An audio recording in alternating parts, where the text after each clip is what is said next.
है ना। हमने देखा था कि हम जो जीएस का नॉलेज गेन करते हैं, हेलो है, ठीक है,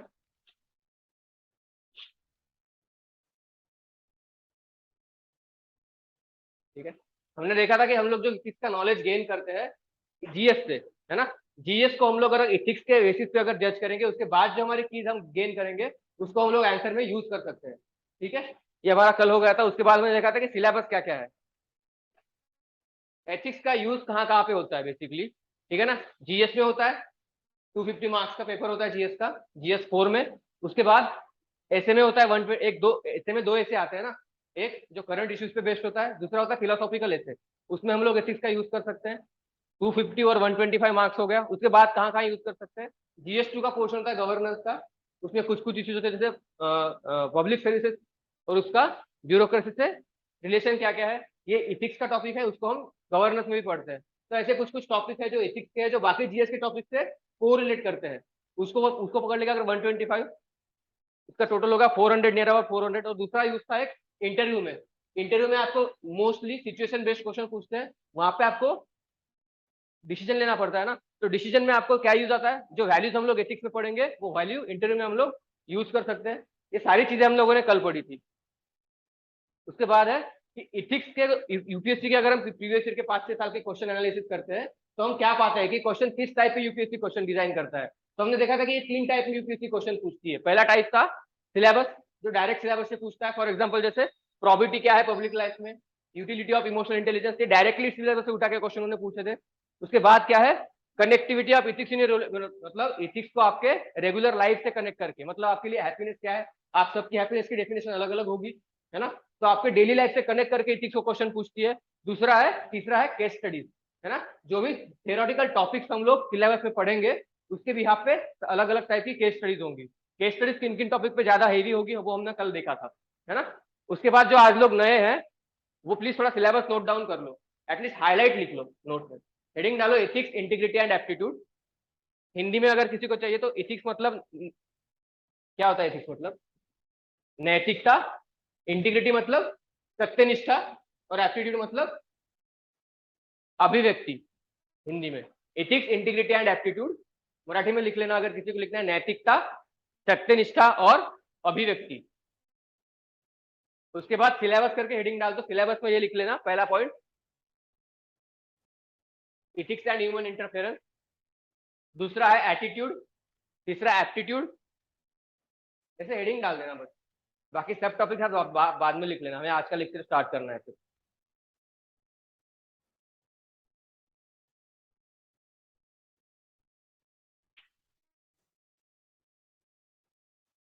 एक दो तीन लिख लेना, हो गए।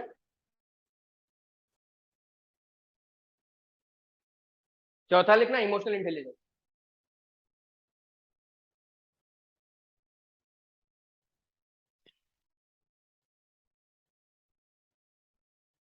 पांचवा, contribution of moral thinkers and philosophers from India and world.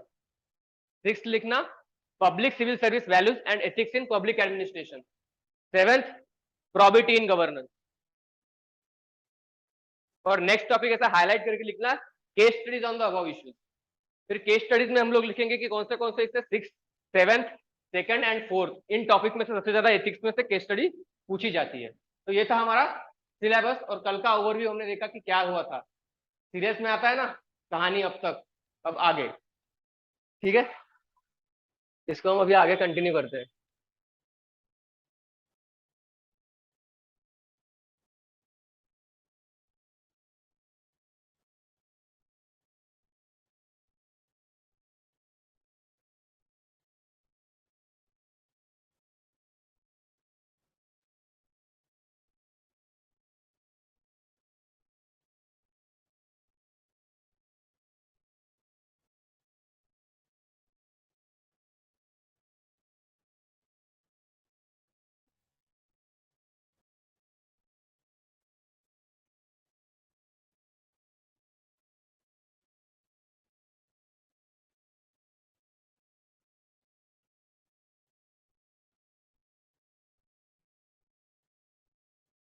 Heading डालो एथिक्स क्या है।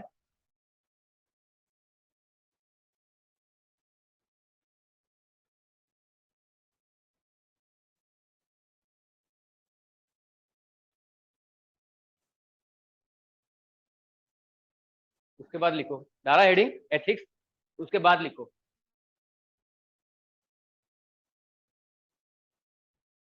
ethics is a social structure or conduct. Ethics is a social structure or conduct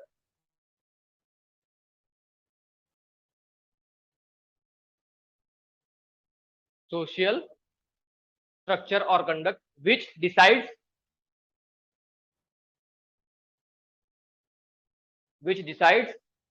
moral values, norms,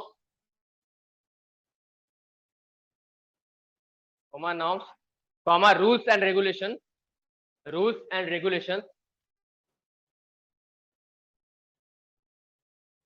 for the various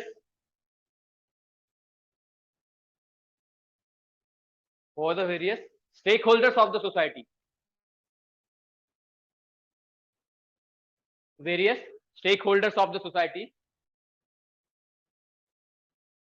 and tries to ensure that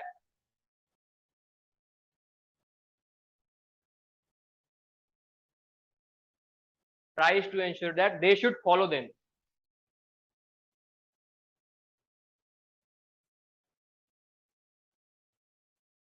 ठीक है, समझ में आ रहा है ethics क्या है ना? एक बेसिक स्ट्रक्चर है ना, जो एस्टेब्लिश करता है कि सोसाइटी में बेसिक रूल, मॉरल वैल्यूज क्या होनी चाहिए, जिसके बिहाफ पे सोसाइटी पूरी बेस्ड होती है, सोसाइटी का पूरा स्ट्रक्चर बेस्ड होता है, जिससे क्या होगा, सोसाइटी में जो भी इश्यूज आते होंगे वो इश्यूज आने थोड़े कम हो जाएंगे। एक टर्म है वैल्यू कंसेंसस, लिख लो आप।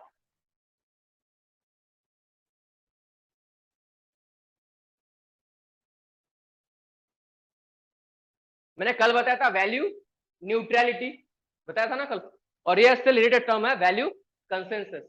मतलब इस क्लास में अगर 10 बच्चे पढ़ रहे हैं तो सबकी वैल्यू अलग अलग होंगी, सबके बेसिक मॉरल्स अलग अलग होंगे, सबकी मॉरलिटी अलग अलग होगी, पर एथिक्स क्या करता है, सबके लिए एक कॉमन वैल्यूज का बेस तैयार करने का एक जरिया होता है। वो एस्टेब्लिश करने की कोशिश करता है कि सबके मॉरल, सबकी जो बेसिक वैल्यू है वो सेम हो। समझ में आ रहा है आपको, है ना? तो वैल्यू कंसेंसस मतलब कुछ ऐसे वैल्यूज है जो सबके लिए कॉमन होते हैं, उनको बोलते हैं हम लोग एथिक्स। ठीक है, क्लियर है सबको? ठीक है, उसके बाद होता है, अगर हमें सोसाइटी को बनाना है, सोसाइटी को डेवलप करना है, उसके लिए हमें सोसाइटी में जितने भी स्टेक होल्डर्स है, जितने भी फैक्टर्स है, उनको सोशलाइजेशन करना पड़ेगा, मतलब उनका सोशलाइजेशन करना पड़ेगा। ठीक है, पहले ये टर्म लिख लेना वैल्यू कंसेंसस, उसके बाद लिखना सोशलाइजेशन।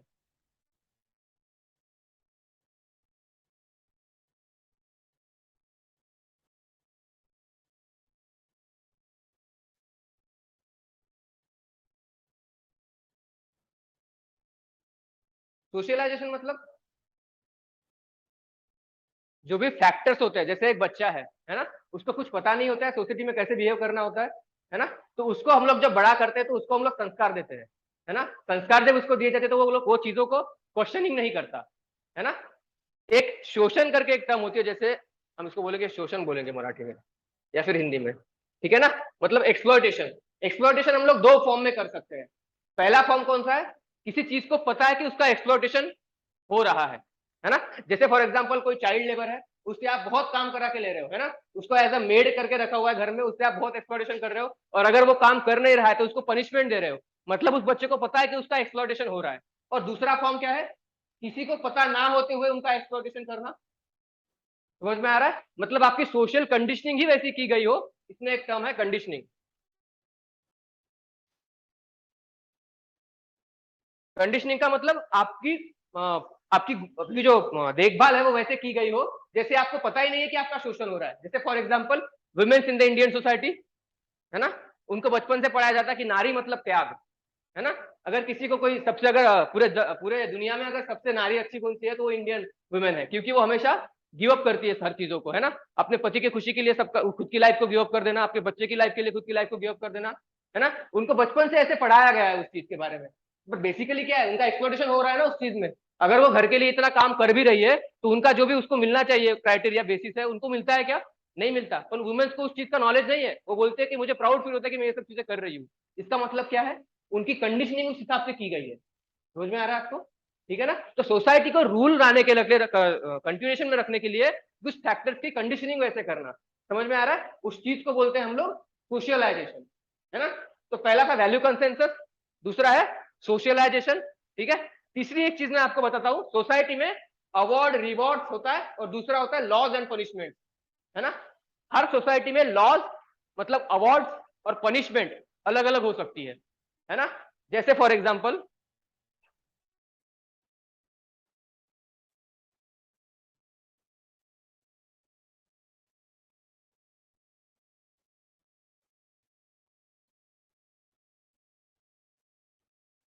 हर सोसाइटी में कोई ना कोई बेसिस होता है। जैसे फॉर एग्जाम्पल कोई डेमोक्रेटिक कंट्री है, उसमें बायसनेस नहीं होगी। पर अगर कहीं पे डिक्टेटरशिप है ना, तो जो कोई लॉ है जो अगर डेमोक्रेटिक कंट्री में लीगल है तो वो डिक्टेटरशिप में इलीगल हो सकता है, या फिर कोई लॉ जो डिक्टेटरशिप में इलीगल है वो डेमोक्रेसी में लीगल हो सकता है ना। फॉर एग्जाम्पल बुर्का पता है ना आपको, जो ढकते हैं वो पहनते हैं। अगर इराक में अगर कोई स्त्री बोलेगी, महिला बोलेगी कि नहीं ये मेरी संस्कृति है, मैं इसको फॉलो करना चाहती हूँ, तो उसको वहां पे अवार्ड दिया जाएगा, है ना। मतलब जो इस्लामिक कंट्री है वहां पे। और वही अगर वो महिला बोलती है फ्रांस में कि मैं गुरखा पहनूंगी पब्लिक लाइफ में, तो वहां पे उसको पनिशमेंट दी जाएगी। पता है आपको, क्योंकि फ्रांस का सेकुलरिज्म क्या कहता है, आप अपने धर्म को अपने पास रखिए, मतलब अपनी पब्लिक लाइफ में आप उसको नहीं ला सकते। मतलब एक ही चीज है पर अलग अलग जगह पे उसका, कहीं पे उसको रिवॉर्ड दिया जा रहा है और कहीं पे उसको पनिशमेंट दी जा रही है। मतलब लॉज रेगुलेशन और पनिशमेंट किसके लिए होती है, सोसाइटी को ढालने के लिए बनाई जाती है। फॉर एग्जाम्पल मिडिवल टाइम पे ब्रूनो करके एक थिंकर था, है ना। उसने अपने थॉट्स रखे थे समाज के सामने। उसने बोला था कि ये जो संस्कृति है ये ईश्वर की बनाई हुई है ना, और इसमें आदमी का पुनर्जन्म हो सकता है। उस टाइम पे चर्च को ये सब जो चीजें थी वो एक्सेप्टेड नहीं थी, तो उन्होंने उसको पनिशमेंट दी 7 साल की, ब्रूनो को। जब 7 साल बाद वो पनिशमेंट के बाहर आया तो उससे फिर से पूछा गया, भाई अब तू सुधर गया क्या, अभी भी वही मानता है? नहीं बोला, मैं उसने बोला कि नहीं मैं अभी भी वही मानता हूँ कि ये जो प्रकृति है ये ईश्वर ने बनाई हुई है और इंसान का पुनर्जन्म होता है। तो इस बात पे ब्रूनो को भरे चौक में जिंदा जलाया गया। समझ में आ रहा है, मतलब उसने कुछ बुरी बात नहीं कही थी। ऐसे अनेक एग्जाम्पल है, जैसे न्यूटन, गैलीलियो, पता है ना आपको, सॉक्रेट्स, सॉक्रेट्स के बारे में पढ़ा होगा। सॉक्रेट्स के बारे में कहा जाता है भले ही वो दिखने में भला बुरा होगा, पर उसकी जो थॉट थी वो सबको एक्सेप्टेड थी। मतलब जो बच्चे थे, जो यंग पीपल थे, उनको हमेशा अट्रैक्टिव करता था। तो बिना किसी बिहाफ पे उनको पनिशमेंट दी गई है क्या, ठीक है। वो भी एक न्यायपालिका थी वहां की, मतलब कंसेंसस से ही हुआ था। पर जो लोग अच्छा भी काम किए हैं उनको भी एंशियंट मिडिवल टाइम में पनिशमेंट दी गई। अगर आज हम लोग स्टडी करते हैं तो इनका जो योगदान है सोसाइटी में बोलो या फिर मॉरल वैल्यूज में बोलो, ये बहुत ज्यादा है। उनको हम आगे पढ़ेंगे तो उनका योगदान बहुत ज्यादा है। समझ में आ रहा है आपको। तो मतलब वैल्यू, सॉरी वैल्यू नहीं, लॉज अवार्ड और पनिशमेंट ये सोसाइटी के बिहाफ से वैरी कर सकती है। और ये सब किस लिए बनाया जाता है, ताकि सोसाइटी को ठीक से रेगुलेट किया जा सके, ठीक है ना। तो ऐसी कोई सोसाइटी का स्ट्रक्चर या फिर कंडक्ट जो मॉरल वैल्यूज, नॉर्म्स और रेगुलेशन को फ्रेमिंग करती है और उसको बनाए रखने के लिए तत्पर रहती है, उसको बोलते हैं हम लोग, क्या बोलते हैं, एथिक्स। क्लियर है सबको, साफ है या फिर सफा है? साफ है ना, क्लियर है सबको या फिर सफा है, ब्रेन से पूरा आउट है? क्लियर है ना, ओके। तो यहां तक समझ में आ गया सबको, ठीक है, ओके।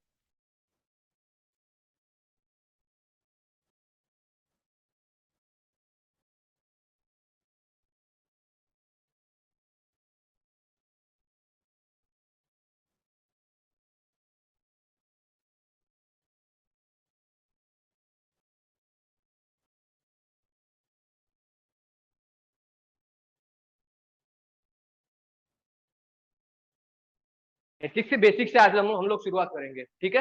पहला हमारा टॉपिक था ना एथिक्स एंड ह्यूमन।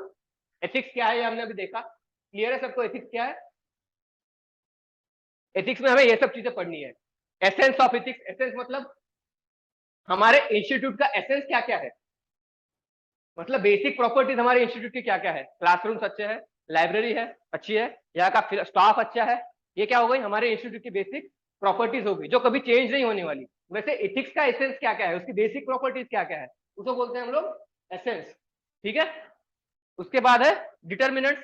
एथिक्स किस चीज से डिटरमाइन होता है, किस चीज से वैरी होता है, उसको बोलते हैं हम लोग डिटर्मिनेंट्स। उसके बाद है डायमेंशन, अलग अलग डायमेंशन कौन से, सोसाइटिकल, इकोनॉमिकल, पॉलिटिकल, अलग अलग डायमेंशन एथिक्स के कौन से हैं, है ना। फिर पढ़ेंगे ह्यूमन वैल्यूज, क्योंकि वैल्यूज से ही एथिक्स डिफाइन होता है। हमने डेफिनेशन नहीं पढ़ा ना।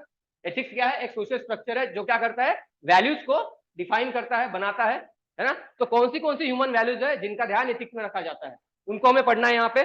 रोल फिर एथिक्स के डेवलपमेंट में, मतलब एथिक्स जैसे डेवलप होता है उसमें फैमिली, सोसाइटी और एजुकेशनल इंस्टीट्यूट का कंट्रीब्यूशन क्या क्या है।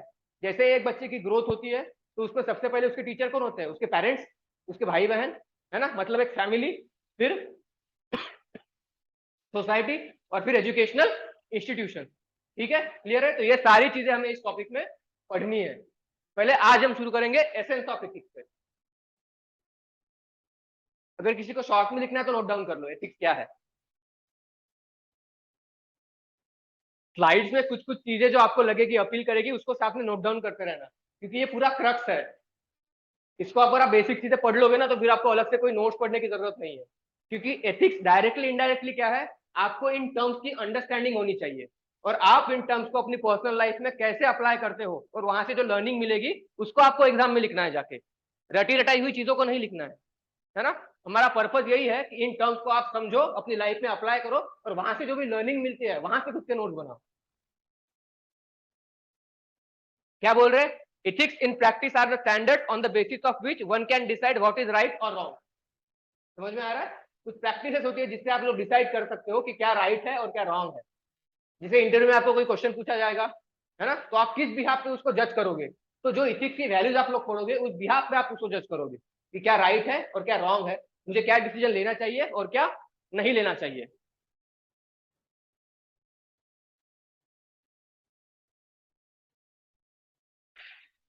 जैसे for example respect for the elders, मतलब एल्डर्स की, बड़ों की इज्जत करनी है नहीं करनी है ना, वो आपकी वैल्यूज पे डिफाइन करेगा।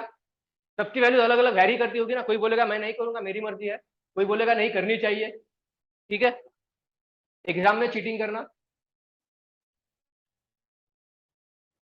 डिसरिस्पेक्टिंग वुमेन, मतलब वुमेन्स को रिस्पेक्ट देना नहीं देना, गुड है बैड है, ये सब आपकी पर्सनल वैल्यूज हो सकती है। पर एथिक्स क्या बोलता है, इन सबको पॉजिटिवली अप्रोच करना है, बड़ों को इज्जत भी देनी है, वुमेन्स की रिस्पेक्ट भी करनी है, एग्जाम में चीटिंग भी नहीं करनी। ये क्या पढ़ाता है हमें, एथिक्स। और उसका ही सिमिलर टर्म है मॉरलिटी, वो हम आगे पढ़ेंगे क्या होता है। बट एथिक्स सबको क्लियर है। एथिक्स क्या होता है, सोसाइटी ने बनाया हुआ स्ट्रक्चर होता है। ठीक है,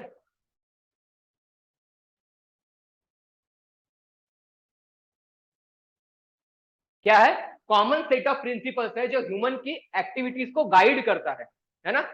किसी को आपने, एक एक्सीडेंट हो चुका है उसको आप देख रहे हो, उसके बाद आपको क्या करना है ना, तो एक सोसाइटी के कुछ नॉर्म से नहीं आपने उसकी हेल्प करनी चाहिए, है ना। तो एथिक्स है वो जो आपको गाइड कर रहा है कि आपको करना क्या है। समझ में आ रहा है, ठीक है। एसेंस का मतलब क्या है, उसके बाद हेडिंग डालिए, एथिक्स का होता है एसेंस ऑफ एथिक्स। तो एसेंस क्या है, एसेंस मतलब मेन कंपोनेंट और की प्रॉपर्टीज ऑफ समथिंग, मतलब एथिक्स के कौन से मेन कंपोनेंट्स है ना, उसको बोलते हैं हम लोग एसेंस। सिलेबस में ना हमारा पहला ही टॉपिक है एसेंस ऑफ एथिक्स। हेडिंग ही डाल देना एसेंस ऑफ एथिक्स, ब्रैकेट में लिख लेना की कंपोनेंट्स और प्रॉपर्टीज। ठीक है, पहला पॉइंट लिखो उसमें सब्जेक्टिव, वास्तुनिष्ठ है। एथिक्स को हम लोग एक लाइन में डिफाइन कर सकते हैं क्या, ऐसी कितनी मॉरल वैल्यूज होगी जो हम अपनी डेली लाइफ में फॉलो करते हैं, है ना। अभी 9 बजे क्लास था, आप सब लोग को कम से कम 7 बजे तो भी उठना पड़ा होगा, है ना। तो आप, ये आपका एथिक्स ही है ना जो आप इसको फॉलो कर रहे हो, एक पढ़ने की चाह है आप लोगों में, नहीं तो बाकी स्टूडेंट भी जो है वो आए नहीं क्लास को, है ना। तो एक एथिक्स की वैल्यू है जो आपको डाइट करती है, तो सब्जेक्टिव है, मतलब ऐसी बहुत सी वैल्यूज है जो उसमें आती है ना। ठीक है, ये रहा सब्जेक्टिव। पहली प्रॉपर्टी कौन सी है उसकी, वो सब्जेक्टिव है, ऑब्जेक्टिव नहीं है, सबके लिए सिमिलर नहीं हो सकती। जो प्रिंसिपल ईरान में ठीक था वो फ्रांस में गलत था, मतलब हर का एथिक्स जो है वो अलग अलग होता है। हर सोसाइटी का एथिक्स सब्जेक्टिव है, किसी के बिहाफ से उसकी डेफिनेशन अलग होगी, किसी सोसाइटी के बिहाफ से उसकी डेफिनेशन अलग होगी। क्लियर है ना। पहला पॉइंट लिखो सब्जेक्टिव। हाँ, सोचने का नजरिया ही है वो, है ना, बिल्कुल बिल्कुल। तो एथिक्स क्या है, सोचने का नजरिया सबका अलग अलग है, वो सब्जेक्टिव है। अगर ऑब्जेक्टिव बोलते प्राइम मिनिस्टर ऑफ इंडिया कौन है, सब बोलेंगे नरेंद्र मोदी है, तो क्या हो गया, वो ऑब्जेक्टिव हो गया। कोई राहुल गांधी तो नहीं बोलेगा ना, सब नरेंद्र मोदी ही बोलेंगे, तो क्या हो गया, वो ऑब्जेक्टिव। और ये क्या है, सब्जेक्टिव है ना। अगर हम ईरान की कोई सिविलाइजेशन को जाके बोलेंगे कि सर आपके एथिक्स क्या है, तो कुछ अलग बोलेंगे। हम अगर अमेरिका में जाके, यूरोप में जाके पूछेंगे तो वो कुछ अलग बोलेंगे, इंडिया में आके पूछोगे तो वो कुछ अलग बोलेंगे। मतलब सबका सब्जेक्टिव है, सोचने के नजरिया, जो नॉर्म्स है एथिक्स के, वो सबके अलग अलग है, वैरी करते हैं। ठीक है। दूसरा पॉइंट लिखो, एब्स्ट्रैक्ट। एब्स्ट्रैक्ट मतलब दिखाई नहीं देता। आपको किसी की ईमानदारी दिखाई देती है क्या? है ना। मतलब कुछ ऐसी चीजें होती है, जैसे हवा है, हवा दिखती है आपको? नहीं दिखती, पर महसूस तो होती है ना, फील तो होती है। मतलब वो एब्स्ट्रैक्ट नहीं है ना, एब्स्ट्रैक्ट नहीं है। एब्स्ट्रैक्ट क्या है? जो चीजें दिखाई नहीं देती। सच्चाई दिखाई देती है क्या?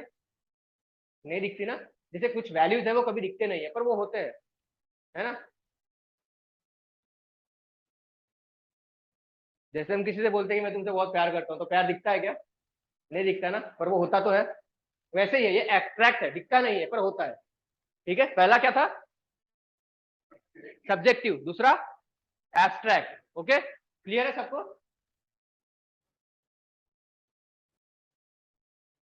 बेनिफिशियल है। अगर आप एथिक्स को फॉलो करते हो तो उसकी आपको डायरेक्टली और इनडायरेक्टली बहुत फायदे होंगे उसके, उससे, है ना। बेनिफिशियल है।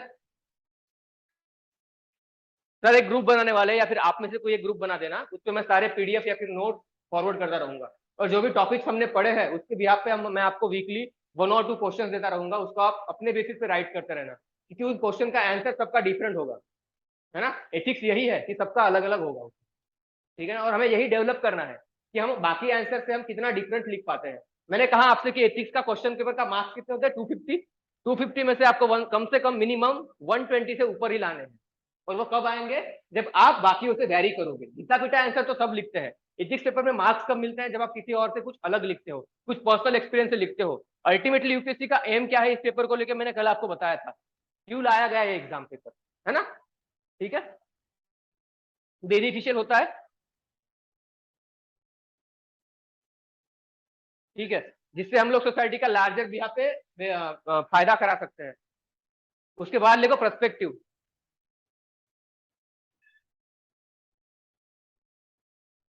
पर्सपेक्टिव मतलब किसी चीज को लेके आपका नजरिया क्या होना चाहिए। समझ में आ रहा है? अगर कोई पर्सन या फिर कोई स्पेशल एक ट्राइब है, या फिर एक सोसाइटी है, कोई निचला पिछला वर्ग है, उनको लेके आपका नजरिया क्या होना चाहिए, आपका पर्सपेक्टिव उनको लेके क्या होना चाहिए, ये होता है एथिक्स। ये एथिक्स का बेसिक फीचर है। पहला क्या था? सब्जेक्टिव, दूसरा एब्स्ट्रैक्ट, तीसरा बेनिफिशियल, चौथा पर्सपेक्टिव।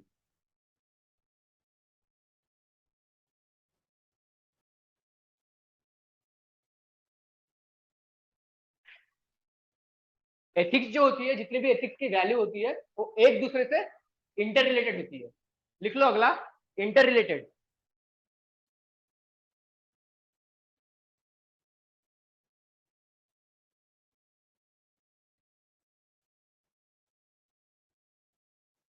अगला पॉइंट लिखना, ethics is not religion and ethics is not law. Law और एथिक्स में क्या डिफरेंस है, ये लोग हम लोग आगे देखेंगे। और एथिक्स डेफिनेटली कोई रिलीजन तो नहीं है, ये आप सबको पता है।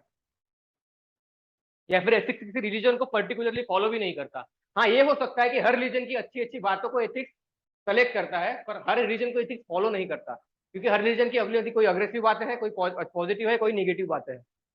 ठीक है, क्लियर है सबको? Basic essence. अगला टॉपिक है एथिक्स वर्सेस मॉरलिटी। तो हम लोग पहले देख लेते हैं मॉरलिटी और एथिक्स का मतलब क्या है ना। देखिए, कभी आपने पढ़ा है कि कोई ऐसे वर्ड है जिनका मतलब तो सेम है ना, पर उसको हम लोग अलग अलग जगह पे अलग अलग यूज करते हैं। ठीक है ना। फॉर एग्जाम्पल, पानी और जल, है ना।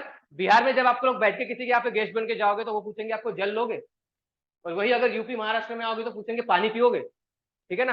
कोई जब ब्राह्मण एक मंत्र का उच्चारण करता है तो वो क्या बोलता है? जल को डालिए, है ना। उसमें जल को डालो बोलता है ना। तो वहां पे उच्चारण अगर वो पानी बोल देगा तो आपको बोलेगा ये क्या बोल रहा है, पानी, मतलब वहां को एक्सेप्टेबल नहीं है ना। तो वैसे ही है, एथिक्स का जो मीनिंग है, एथिक्स और मॉरलिटी का मीनिंग इसेंस उसका सेम है। एथिक्स, इस वर्ड का राइज जो है वो कहां से हुआ है? लैटिन वर्ड से हुआ है। लैटिन वर्ड है एथिक्स, उसका राइज का इथोस, है ना। उसका भी मतलब होता है रीति रिवाज। और मॉरलिटी जो ग्रीक वर्ड है वो किस वर्ड से बना हुआ है? MORES, मोरेस, है ना। तो उसका भी मतलब होता है रीति रिवाज। तो दोनों का मतलब सेम ही है, पर दोनों का मीनिंग अलग अलग है। इथिक्स क्या है? एक सोसाइटी ने बना के दिया हुआ है, एक नॉर्म है आपको। और मॉरलिटी क्या है? एक आपकी खुद की जो थिंकिंग डेवलप हुई बचपन से लेके आज तक, वो है आपकी मॉरलिटी। एग्जाम्पल के बिहाफ पे समझेंगे हम लोग। एग्जाम्पल, हेलमेट पहनना सबको कंपलसरी है, रूल है ना कि हेलमेट सबने पहनना चाहिए, ठीक है। आप सब में से कोई ऐसा ऐसा होगा या फिर बहुत से लोग होते हैं हेलमेट को हाथ में कैरी करते हैं पर पहनते नहीं है, पता है। तो इसमें क्या हुआ, एक रूल है, मतलब एथिक्स है कि आपको हेलमेट पहनना है, पर कोई कोई बंदा हेलमेट पहनता है, कोई कोई हेलमेट पहनता ही नहीं है ना। तो ये क्या हो गया, आपकी पर्सनल मॉरलिटी हो गई। समझ में आ रहा है? मॉरलिटी जो आपकी इंटरनल से आती है, कोई पहनेगा कोई नहीं पहनेगा। क्लियर है? एथिक्स एंड मॉरलिटी, ठीक है, अंडरस्टूड है ना। बेसिक एथिक्स मॉरलिटी क्या है? एथिक्स बेसिकली एक्सटर्नल होता है, बाहरी सोसाइटी से आता है, और मॉरलिटी क्या होती है? हमारी इंटरनल होती है। कोई किसी चीज के लिए अगर वो चीज पॉजिटिव होगी तो किसी चीज के लिए निगेटिव हो सकती है। हेलमेट पहना किसी के लिए अच्छा हो सकता है हेल्थ के लिए, कोई पहनेगा मैं नहीं पहनूंगा, मैं नहीं पहनूंगा, तो उसकी वो अलग थिंकिंग है ना, उसकी मॉरलिटी अलग है। समझ में आ रहा है?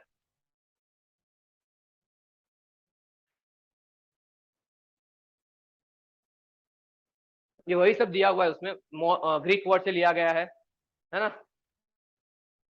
उसका भी मीनिंग वही है, philosophy to decide which is right और रॉन्ग, वो हमारी इंटरनली आती है। इथिक्स का भी वही था, बस वो सोसाइटिकल था, ये पर्सनल है, इंटरनल है। वही है कि गुड कंडक्ट है, अगर कोई उसका बिहेवियर अच्छा है तो वो एक मॉरल पर्सन है, वो हम लोग बोल सकते हैं, है ना। उसका बिहेवियर अच्छा है, उसकी वैल्यूज अच्छी है, तो मॉरल पर्सन है।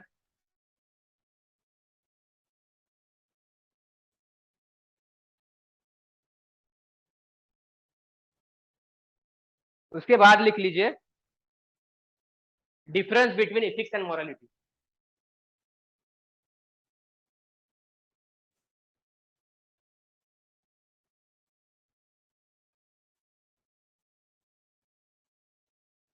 एथिक्स वर्सेस मॉरलिटी या फिर difference between ethics and morality, तो उसमें वैसे जब डिफरेंस बिटवीन लिखते हैं ना दो टाइप में, तो उसे ऐसे बना देना, मॉरलिटी एक साइड में एथिक्स, उसमें हम लोग पॉइंट्स लिखेंगे एक एक।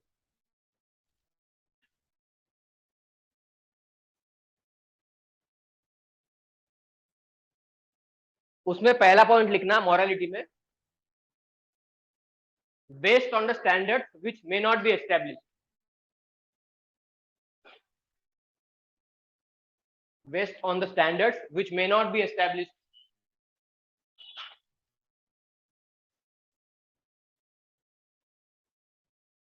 और मॉरल एथिक्स में लिखना based on the established standard. क्या हो गया इसका मतलब? आपने बिस्किट खाया, बिस्किट का जो पैकेट कचरा था वो आपको कचरा पेटी में फेंकना है ना। कहीं पे लिखा नहीं हुआ कि आपको कचरा पेटी में फेंकना है, पर आपका इंटरनल है, आप फेंक रहे हो या कचरा पेटी में नहीं फेंक रहे हो। इसका मतलब क्या है? वो जो नॉर्म था कि कचरा कचरा जो होता है वो कचरा बॉक्स में ही फेंकना होता है, वो कोई एस्टेब्लिश नॉर्म नहीं है, वो आप खुद से फॉलो कर रहे हो। समझ में आ रहा है? पर एथिक्स क्या होता है, वहां पे लिखा हुआ होता है कि नहीं आपको वहां पे डालना ही है कचरा, ठीक है। तो ये हो गया पहला पॉइंट, है ना। वो कोई एस्टेब्लिश फॉर्म में नहीं होता, वो आपका इंटरनल होता है, फिर भी आप उसको फॉलो करते हो, है ना। और दूसरा है बेस्ड ऑन द स्टैंडर्ड्स, मतलब सोसाइटी के कुछ स्टैंडर्ड्स है, उन पे बेस्ड जिस चीजों को आप फॉलो करते हो उनको बोलते हैं हम लोग एथिक्स। अगला पॉइंट लिखो, based on the individual standard. Morality में लिखना based on the individual standard, based on the individual standard. ये आपको मिलने ही वाला है, जितना मैं बता रहा हूँ फिलहाल शॉर्ट में लिख लो, क्योंकि आपको बाद में अंडरस्टैंड करने के लिए इजी जाएगा शॉर्ट में। अगर किसी को बड़े इसमें लिखना है तो बाद में लिख लेना, ये आपको मिल जाएगी पीपीटी। उसमें इथिक्स में लिखना based on the universal standard, है ना। कुछ यूनिवर्सल वैल्यूज होती है, ह्यूमैनिटी, है ना, सारी यूनिवर्सल वैल्यूज उस पर बेस्ड होता है एथिक्स। और आपकी इंडिविजुअल वैल्यूज होती है, पंक्चुअलिटी, है ना, या फिर ट्रूथनेस, मतलब कोई झूठ नहीं बोलता, उसकी पर्सनल हो गई। जैसे कौन हो गया, पवन सिंह हो गया। कौन पवन सिंह कौन है? पवन ही नाम था ना उसका, अपना बजरंगी भाईजान वाला, बजरंग बली के वक्त झूठ नहीं बोलते, है ना। तो किसी का झूठ नहीं बोलने की पर्सनल वैल्यू हो सकती है, ठीक है। तो ये कैसी हो गई? इंडिविजुअल स्टैंडर्ड पे बेस होता है। ये कैसे होता है? यूनिवर्सल स्टैंडर्ड पे बेस होता है। लिख लिया? क्लियर है दूसरा पॉइंट? वही है, इंडिविजुअल के लाइक्स डिसलाइक्स पे बिहेव करता है, डिपेंड करता है, इसको लिखेंगे नहीं, समझ लो बस। उसी पे होगा ना, इंडिविजुअल पे बिहेव करता है, यूनिवर्सल वैल्यूज पे बिहेव करता है, डिपेंड करता है। और एथिक्स क्या होता है, एक पर्सन क्या सोचता है क्या नहीं सोचता उसको डिपेंड नहीं करता, वो सबके लिए कॉमन नॉर्म है। समझ में आ रहा है, कोई रूल है उसको आपको फॉलो करना ही करना है ना। आप पर्सनली उसके बारे में क्या सोचते हो उसका कोई पूछेगा नहीं, पर एथिक एक नॉर्म है जो आपको पर्सनली फॉलो करती है। पर मॉरलिटी वैरी करती है, सबकी अलग होती है, सबको अलग तरीके से वैरी करनी पड़ती है। ठीक है, जैसे इस इंस्टीट्यूशन का रूल है कि आपको 9 बजे क्लास में आना है। ठीक है, आप सब लोग 9 बजे क्लास में आए। एक दो लोग ऐसे भी होंगे नहीं हमें रिकॉर्ड करके दो, हमको जब चाहिए होगा हम तब लिख देख लेंगे। ठीक है ना, तो ये एथिक्स क्या है, इस क्लास का नियम है, रूल है कि आप 9 बजे क्लास में आए। मॉरलिटी क्या है, आप सब लोगों की मॉरलिटी है 9 बजे आना, किसी और की मॉरलिटी है नहीं बाद में रिकॉर्ड करके देखना। समझ में आ रहा है? ठीक है,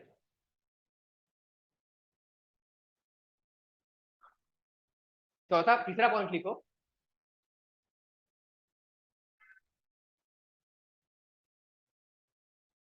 मॉरलिटी में only about right and wrong aspect of human conduct और बिहेवियर।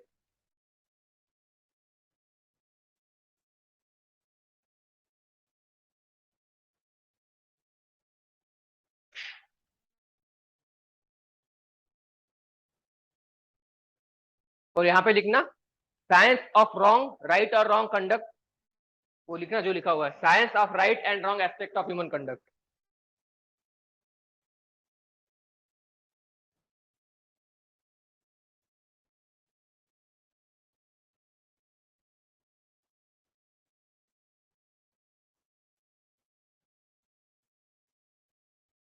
ठीक है, मॉरलिटी से क्या डिफाइन होता है कि आपकी नजर में आपको पता रहेगा कि मैं सही हूं या गलत हूं, क्योंकि वो वैल्यूज जो होती है वो आपके लिए होती बनी हुई होती है, आपके हिसाब से बनी हुई होती है। पर जो एथिक्स है उसके बिहाफ पे आपको सोसाइटी जज करती है कि आप सही हो या गलत हो। जैसे कोई पब्लिक सर्वेंट है, उसको इंडिविजुअली पता है कि उसकी वैल्यूज क्या है, उसने जिस चीजों को फॉलो किया तो वो बोल सकता है कि नहीं मैं गलत नहीं हूँ।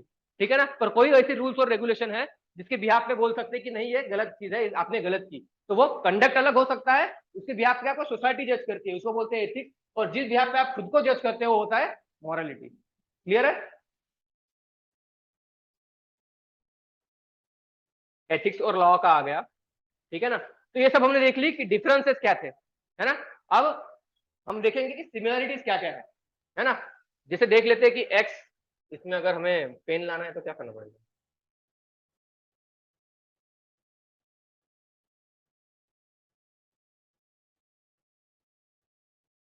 हाँ,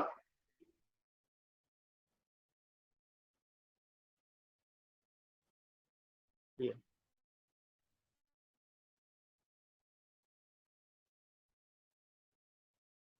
ठीक है, इसको यहाँ पे एक्स को एथिक्स कंसिडर करते हैं, वाई को मॉरलिटी। ठीक है, किसी चीज में क्या हो गया, एथिक्स भी होगी मॉरलिटी भी होगी। किसी चीज में एथिक्स भी नहीं होगा, मॉरलिटी भी नहीं होगी। ठीक है, किसी चीज में एथिक्स होगा, मॉरलिटी नहीं होगी। ठीक है, किसी चीज में एथिक्स नहीं होगा, मॉरलिटी होगी। ये चार केसेस हमारे सामने हैं। ठीक है, हम लोग पहले इसमें देखते हैं। जैसे कि अभी हमने बोला कि क्लास का टाइमिंग है 9 बजे, वैसे ही समझ लो ऑफिस का टाइमिंग है 9 बजे। कोई अगर गवर्नमेंट ऑफिस है वहां का टाइमिंग है 9 बजे, मतलब एथिक्स क्या है, रूल क्या है कि आपको 9 बजे ऑफिस में आना है। और कोई जो ऑफिसर है वो क्या है, एकदम पंक्चुअल है अपने टाइम को लेके, उसकी पर्सनल वैल्यू ऐसी की बोलती कि नहीं मैं पंक्चुअल हूँ, मुझे टाइम पे 9 बजे आना ही है, तो उसमें उस केस में क्या हो गया, दोनों का फॉलो हो गया, एक तो एथिक्स भी है और मॉरलिटी भी फॉलो हो रहा है। क्लियर है? ठीक है ना। दूसरी क्या टर्म हो गई, एथिक्स भी नहीं है, मॉरलिटी भी नहीं है। फॉर एग्जाम्पल चोरी करना, डकैती डालना, एथिकली राइट है नहीं, और मॉरली भी गलत ही है। किसी भी इंसान के लिए चोरी करना डकैती डालना ये अच्छी बात नहीं हो सकती, क्योंकि वो गलत है तो गलत ही है ना। यहाँ पे दोनों भी चीजें नहीं अप्लाई हो रही है। ठीक है, उसके बाद है एथिकली तो राइट है पर मॉरली गलत है। जैसे फॉर एग्जाम्पल कोई ऑफिसर 9 बजे टाइम पे आ गया है ऑफिस में, मतलब वो एथिक्स को फॉलो कर रहा है, पर 9 बजे जितने भी उसके काम है वो कोई काम नहीं कर रहा है। जैसे अगर कोई गरीब महिला वहां पे बैठी हुई है, उनका कोई डॉक्यूमेंटेशन का काम रुका हुआ है, तो वो उनका काम नहीं कर रहा है, बैठ के मजे मार रहा है। समझ में आ रहा है, मतलब वो मॉरलिटी को फॉलो कर रहा है नहीं कर रहा है। तो यहाँ इस केस में क्या हो गया, एथिक्स तो है पर मॉरलिटी नहीं है। आखिरी वाली केस ये बहुत इंटरेस्टिंग है, यहाँ पे क्या है, एथिक्स नहीं है पर मॉरलिटी है। ठीक है ना, इसको देखिए। जैसे एथिक्स क्या है, एक बहुत ही बड़ा क्रिमिनल है। जैसे आपने देखा होगा कि हैदराबाद की केस में, जहाँ पे तेलंगाना में, जहाँ पे एक महिला की, मतलब उनको रेप के बाद में जला के उनको मार दिया गया था, है ना, उनके जो क्रिमिनल्स थे, है ना, उनको एनकाउंटर किया गया। तो ऐसे ही कोई क्रिमिनल है, आप ऑफिसर हो, आपको पता है, आपको एक मौका मिला है, वो भाग रहा है और आपने उसको घेर लिया चारों तरफ से, वहां पे कोई नहीं है, वहां पे बस आपकी टीम है और बस आप हो, ठीक है ना। तो रूल्स क्या कहते हैं? रूल्स बोलते हैं कि आपको उनको मारना नहीं है, आपको उनको पकड़ना है, ठीक है ना। पर आपके सामने कंडीशन है, अगर मैंने आज इसको छोड़ दिया तो बहुत अमीर है, कल को जेल से छूट जाएगा, फिर ऐसे ही लोगों को तंग करेगा, है ना। तो आपके सामने कंडीशन है, आप उसको मार सकते हो। तो यहाँ पे इथिक्स क्या कहता है? आपको उसको पकड़ना है, पर फिर भी आपका इनर कोसाइंस क्या करता है? आपको इसको मारना चाहिए, तो आपने उसको मार दिया, ठीक है। तो यहाँ पे क्या हुआ? एथिक्स तो नहीं है, पर मॉरलिटी आपकी अप्लाई हो रही है। तो ये 4 केसेस हो गए। इसमें दूसरा एग्जांपल देख सकते हैं कि जैसे डॉक्टर है, कोई अगर एक्सीडेंटल केस है, तो उसका पहला नियम क्या होता है कि उसको पहले पुलिस को बुलाना पड़ता है ना, उसके बाद मुकदमा जज होता है, फिर उसके बाद उसकी ट्रीटमेंट की जाती है। पर नहीं, किसी डॉक्टर को बोल रहा है कि अगर मैंने अभी 5 मिनट में इसका इलाज नहीं किया तो ये मर जाएगा, मतलब वो डॉक्टर रूल्स को फॉलो नहीं करते हुए उस मरीज का इलाज कर रहा है, ठीक है। क्लियर है सबको? इसमें कंडीशंस में वेरिएशन, अगर आपको कभी पूछा गया तो आप लिख सकते हो। इस एग्जाम्पल को अगर आपको नोट डाउन करना है तो आप अपनी लैंग्वेज में कर लो, ऐसे बना लो इसमें। उसमें ऊपर लिखो heading, relationship between ethics and morality, और उसमें इस तरीके से ग्राफ बना के आप अपनी लैंग्वेज में जैसे आपको बेटर लगेगा वैसे एग्जाम्पल लिख लो, है ना। यहाँ पे जैसे एग्जाम्पल डाल के लिख सकते हो ऑफिस टाइमिंग, यहाँ पे लिख सकते हो चोरी, क्राइम, यहाँ पे लिख सकते हो, आप अपनी लैंग्वेज में लिख लो, और जब हो जाएगा मुझे बताना सर हो गया।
जहाँ पे आपने एथिक्स और मॉरलिटी का डिफरेंस लिखा था ना, वहां पे और एक पॉइंट ऐड करना, आखिरी पॉइंट लिखना, मॉरलिटी में लिखना पर्सनल लाइफ, और एथिक्स में लिखना प्रोफेशनल लाइफ। एथिक्स को आप लोग यूजुअली प्रोफेशनल लाइफ में अप्लाई करते हो, और मॉरलिटी को अपनी पर्सनल लाइफ में अप्लाई करते हो।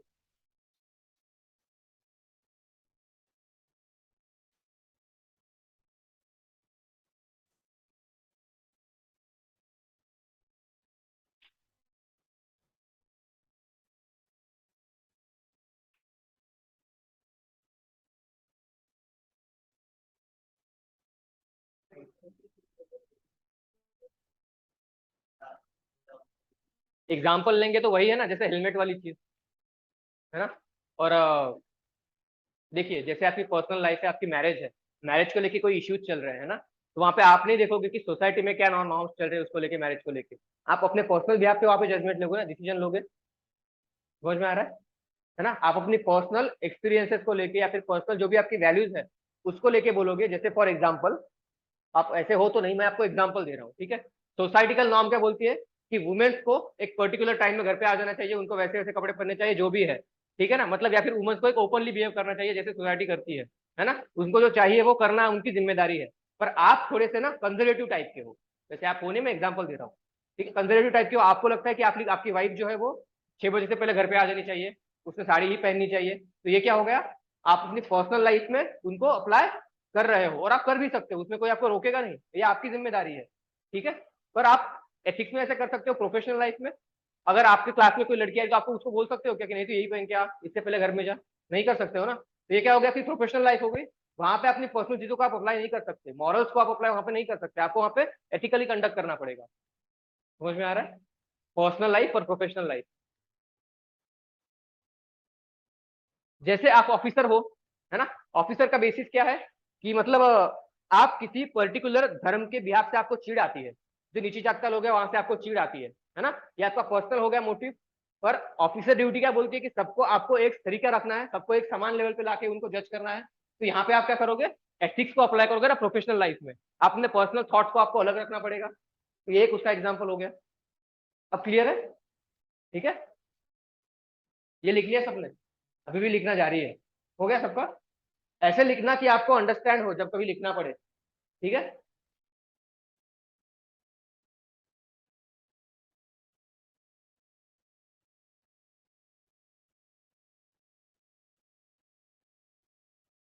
उसके बाद लिखिए relation between ethics and laws.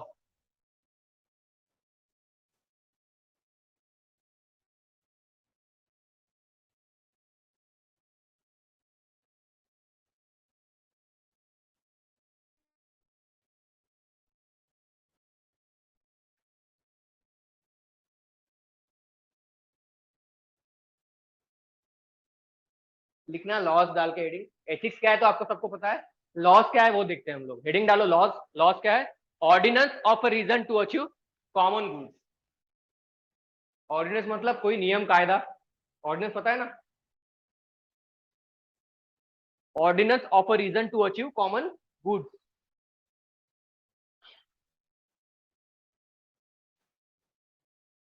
कुछ ऐसे नियम नियमावली जिनसे लोगों का कॉमनली लोगों का भला हो, इसलिए हम क्या बोलते हैं, लॉ बनाते हैं, सोसाइटल लॉ, ठीक है।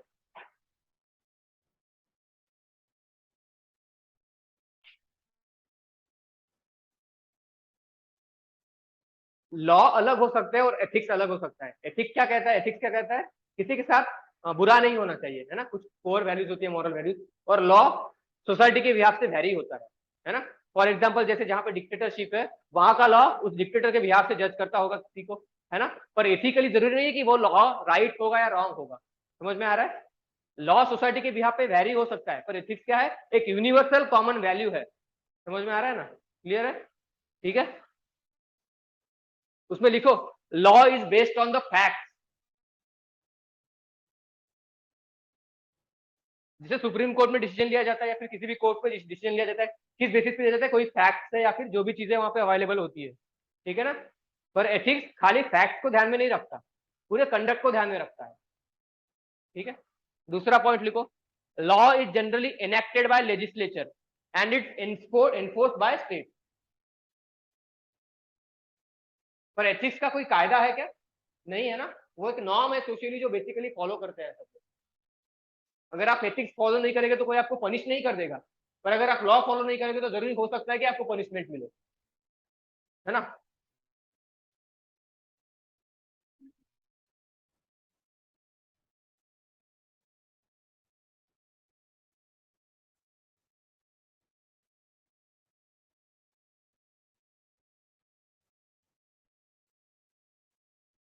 तीसरा लिखना लॉ हैज मॉरल बेसिस,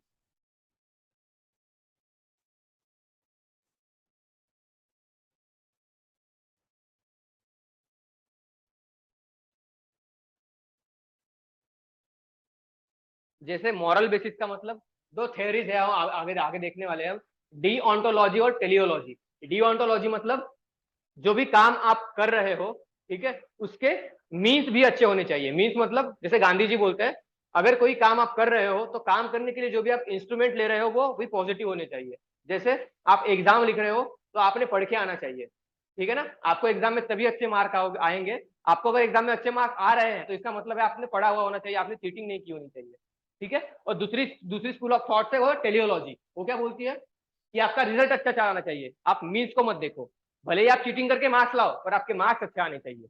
मतलब अल्टीमेटली मीन्स मैटर करता है, मतलब जो आपका रिजल्ट है वो पॉजिटिव होना चाहिए।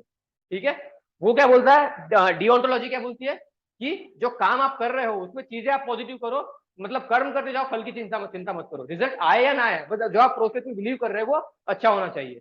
पर टेलियोलॉजी क्या बोलती है, आपका मीन्स अच्छा होना चाहिए, मतलब रिजल्ट पॉजिटिव होना चाहिए, भले ही आप उसको कैसे भी हासिल करो।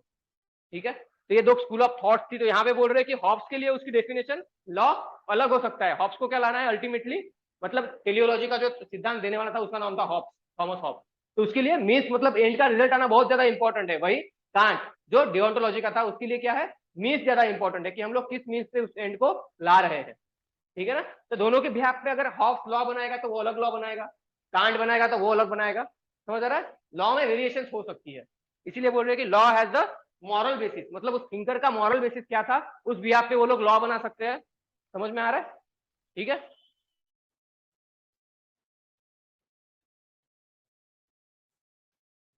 वहां पे लिखो टाइप्स ऑफ लॉ।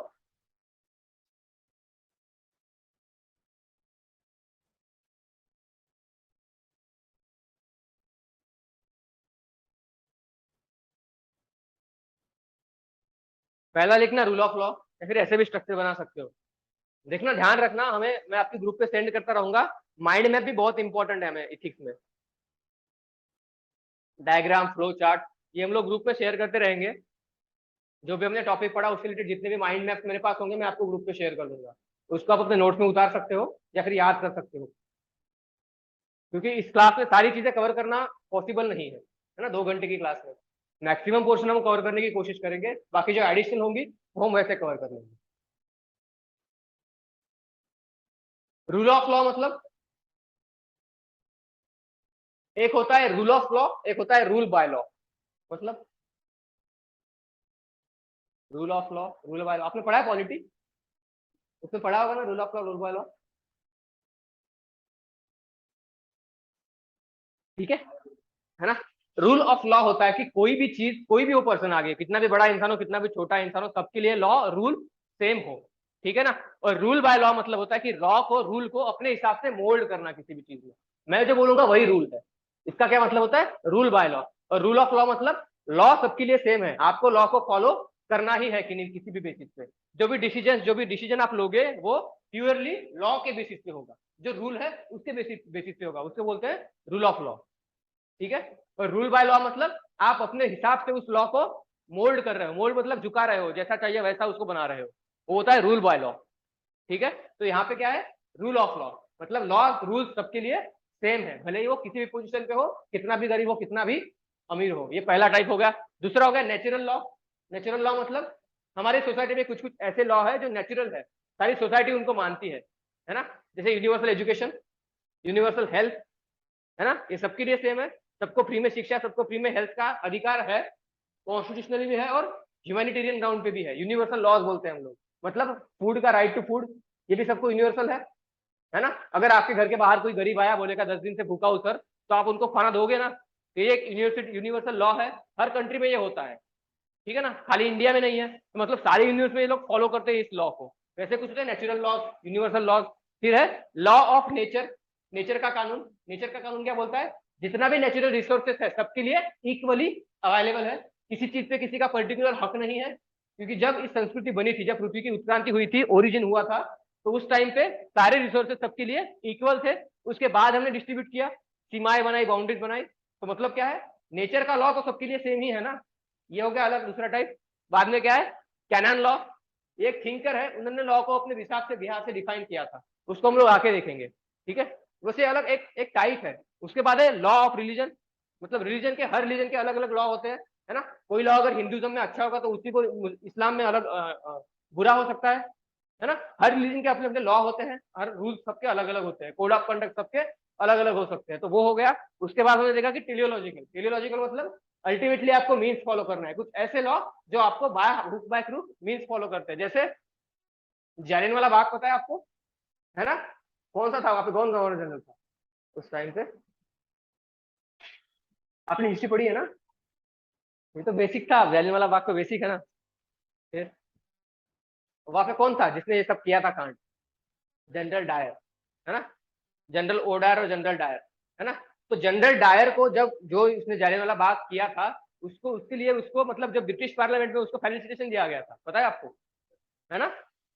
फेलिसिटेशन दिया गया था, रिस्पेक्ट की गई थी उनकी वहां पे, ठीक है ना, कि उन्होंने अच्छा काम किया। तो ये हमारी सोसाइटी के लिए बहुत धब्बे की बात होगी ना, कि उन्होंने यहाँ पे इतना मांसाहार किया है, इतना नरसंहार किया है, फिर भी वहां पे उनको अच्छी पोस्टिंग की दी जा रही है। तो ये क्या था उनके लिए, अल्टीमेटली मीन मतलब उनका क्या था, कि वहां पे इंडिया में ब्रिटिश सत्ता कायम रहे, उसके लिए आप लोग क्या कर रहे हो, कैसे कर रहे हो, वो उनको डील नहीं है पड़ता। मतलब अल्टीमेटली उनको क्या करना है, अपना रूल चलाना है वहां पे, ठीक है ना। तो उल्टी उनके लिए क्या हो गया, टेलियोलॉजिकल लॉ। समझ में आ रहा है। तो ये सारे लॉ के अलग अलग टाइप्स, क्लियर है सबको। हाँ, लिख लिया सबने इसको।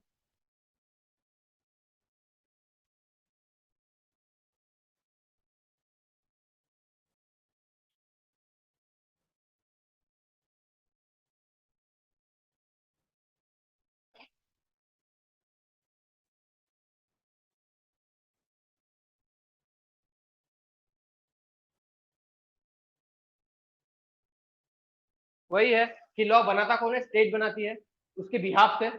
जैसे जिस स्टेट को जिस ट्रेडिशन को फॉलो करना होता है, वो उस बिहाफ से उसके लॉ बना देती है ना। और अल्टीमेटली किसके लिए बनाती है, लोगों के वेलफेयर के लिए, या फिर स्टेट के वेलफेयर के लिए। वैरी करता है, कोई कोई गवर्नमेंट पीपल के वेलफेयर के लिए, कोई या फिर स्टेट के वेलफेयर के लिए। लॉ कौन से थे एग्जाम्पल, डिमोनिटाइजेशन, उसके लिए कोई सरकार ने कोई कायदा एक्ट पास किया होगा, जीएसटी, ये सब अलग अलग लॉ है, ये एग्जाम्पल्स है लॉ, है ना। Traffic rules, RTI law. अब आगे लिखो, difference between law and ethics.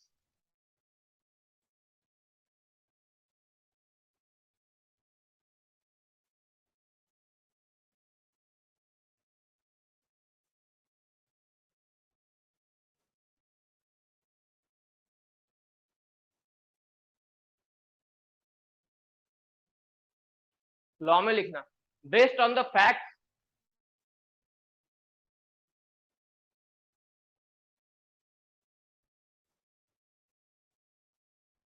और एथिक्स में लिखना based on the subjective standard.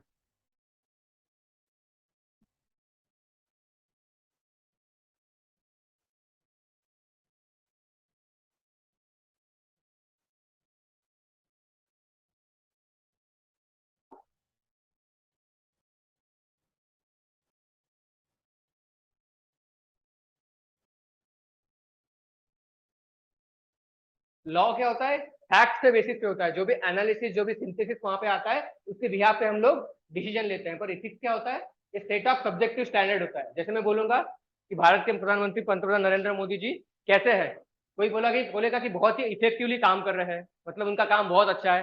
कोई बोलेगा कि नहीं, वो मजा नहीं आ रहा, जो मनमोहन सिंह में आता था वो मजा ही नहीं आ रहा। मतलब सबका सब्जेक्टिव उसमें अलग अलग हो सकता है ना। तो एथिक्स क्या होता है, सब्जेक्टिव होता है, सोशल कंडक्ट से होता है। और नॉर्म्स क्या, एथिक्स क्या होता है, लॉ क्या होता है, फैक्ट को नजरिए में रख के रखते हैं। मतलब पहले लॉ में क्या करेंगे हम लोग, फैक्ट देखेंगे कि नरेंद्र मोदी ने क्या क्या काम किया हुआ है, उसके बिहाफ पे उसको जज करेंगे। और इथिक्स में क्या करेंगे, जो नॉर्म से सब्जेक्टिव है, सबका उस बिहाफ पे जज करेंगे। दूसरा पॉइंट लिखो, लॉ में legal sanction for conduct of human, वो एक लीगल सैंक्शन डालता है ना। कोई कोई नियम है, अगर आपको किसी की हत्या करनी है, तो आप कर नहीं सकते, कानून है, क्राइम है वो, है ना, इसलिए नहीं कर सकते, है ना। एक लीगल सैंक्शन है, कोई नियम है वहां पे, रूल है ना। अगर आपने उसको वायोलेशन किया तो आपको पनिशमेंट हो सकती है। पर एथिक्स में ऐसा है क्या, ये मॉरल सैंक्शन है। मॉरल मतलब आपके अंदर से आएगी कि नहीं, सोसाइटी ने आपको बचपन से पढ़ाया होगा कि ऐसे नहीं करना है, ठीक है ना। तो उसको बोलेंगे हम लोग मॉरल स्टैंडर्ड। यहाँ पे लिखना क्या है, लीगल सैंक्शन, और ये है मॉरल सैंक्शन। शॉर्ट में लिख लेना, ये लीगल सैंक्शन और ये है मॉरल सैंक्शन। क्लियर है, दो पॉइंट सबको। हमने एथिक्स और मॉरलिटी में डिफरेंस देखा था, या फिर हमने एथिक्स का एसेंस देखा था। तो एसेंस में क्या क्या टॉपिक थे हमारे, पहला क्या था, सब्जेक्टिव, दूसरा एब्स्ट्रैक्ट, तीसरा बेनिफिशियल, चौथा पर्सपेक्टिव। चार ही देखे थे ना हमने। हाँ, इंटर रिलेटेड। और उसके बाद भी देखा था एक, ethics is not religion, ethics is not law. ये सारे एथिक्स एसेंस हो गया। उसके बाद क्या देखा हमने, एथिक्स वर्सेस मॉरलिटी का डिबेट देखा। एथिक्स क्या होता है, एक्सटर्नल सोर्स, या फिर मतलब सोसाइटी ने बनाया हुआ कोई था, कंडक्ट था। और मॉरल क्या होता है, इंडिविजुअल आता है हमारा, ठीक है, क्लियर है सबको। बाद में क्या देखा हमने, डिफरेंस देखा। एथिक्स क्या था, क्या पॉइंट थे उसमें, भूल गए इतने जल्दी। हाँ नहीं नहीं, हमने डिफरेंस देखे ना, उसमें हमने 4-5 पॉइंट लिखे थे ना डिफरेंसेस में। पहला क्या था? Establish standard. वो क्या होता है? नहीं नहीं, मतलब मॉरलिटी में क्या पॉइंट था और एथिक्स में क्या पॉइंट था पहला वाला? जो बेस्ड ऑन सोसाइटल स्टैंडर्ड था वो क्या था? एथिक्स था या मॉरलिटी था? एथिक्स था। हाँ, और मॉरलिटी क्या था? फॉर पर्सनल स्टैंडर्ड पे। ठीक है ना। दूसरा पॉइंट क्या था डिफरेंस में? मॉरल पर्सनल लाइफ पे भी वो होता है, और ये वो तो एंड का था ना, बीच का उसमें क्या था? इंट्रिंसिक वैल्यू था और ये एक्सट्रिंसिक वैल्यू था। दूसरा पॉइंट वही था ना, इंडिविजुअल स्टैंडर्ड और ये सोसाइटल स्टैंडर्ड, मतलब यूनिवर्सल स्टैंडर्ड। ठीक है। हाँ, अगला पॉइंट क्या है? Right sir, right and wrong. और यहाँ पे क्या था? Only about right as per yourself. ये सारा हमने एक ओवरव्यू ले लिया कि हमने अब तक क्या पढ़ा है। उसके बाद हमने पढ़ा कि लॉ क्या है, यही पढ़ रहे थे ना। फिर हमने देखा कि सिमिलरिटी रिलेशन कैसे कैसे होता है एथिक्स और मॉरलिटी का। वहां पे देखा किस कंडीशन में दोनों अप्लाई होते हैं, किस कंडीशन में दोनों अप्लाई नहीं होते, किस कंडीशन में एक अप्लाई होता है तो किस कंडीशन में एक अप्लाई नहीं होता। 4 कंडीशन देखे वहां पे। आप लोग लिख सकते हो कि एथिक्स और मॉरलिटी का रिलेशन कैसे है। अगर मैं आपको अभी बताऊं, लिखो बोलूंगा, एक क्वेश्चन लिख लो या फिर what is the relationship between ethics and morality, इसको आप लोग लिख सकते हो अपने बिहाफ पे। What is the relationship and differences between ethics and morality. ये सीधा सीधा क्वेश्चन मैंने पूछ दिया। अगर इसी को मैं बोलूं,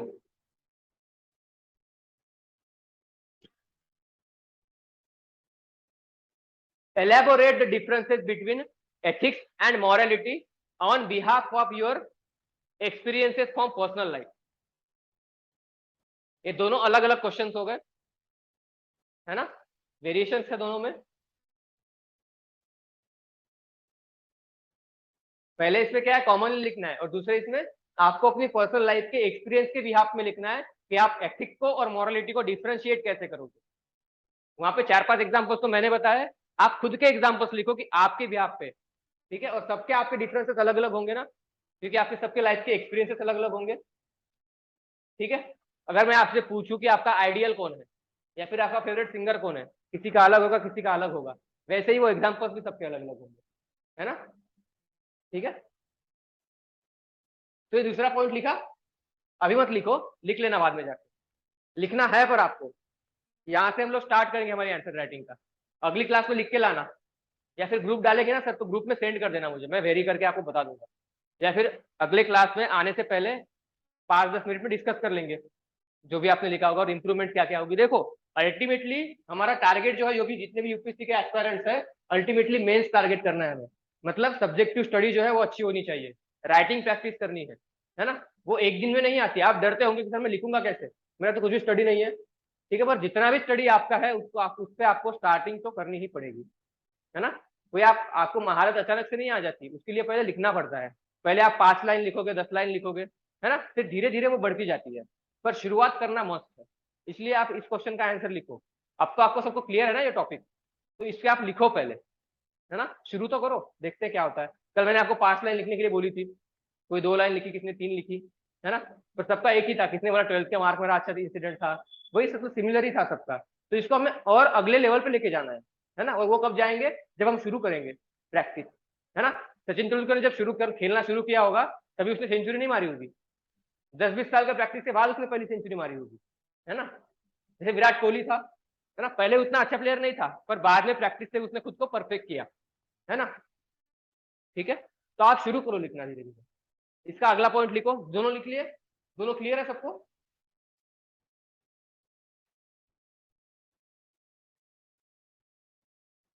तीसरा पॉइंट लिखो, set general standard and largely static. Static मतलब चेंज नहीं होते, स्टेबल रहते हैं।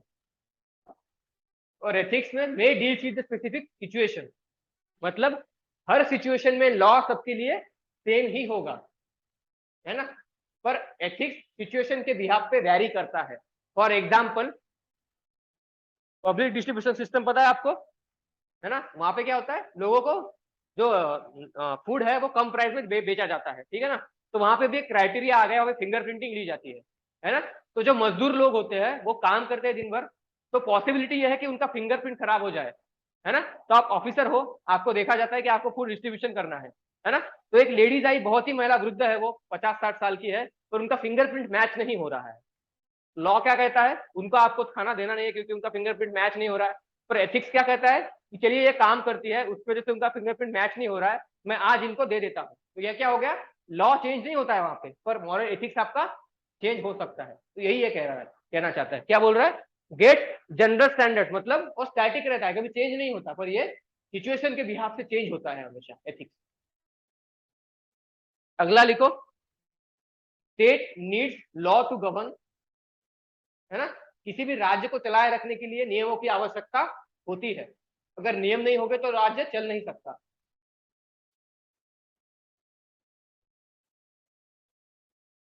और अगला पॉइंट लिखो, state needs ethics to get recognition और एनफोर्समेंट ऑफ लॉ, है ना।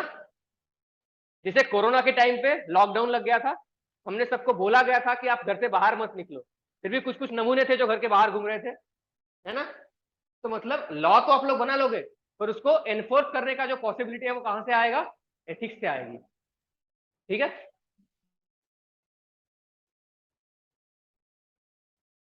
अब उन नमूनों को हम लोग क्या बोलेंगे, क्योंकि रोजी रोटी का सवाल था, सबके पास तो सेविंग नहीं होती ना, मजबूरी होती है सबकी, पर लॉ उनको परमिशन नहीं देता, एथिक्स तो दे देता है, एथिक्स तो दे देता है। ठीक है, लिखा 14 पॉइंट। ठीक है,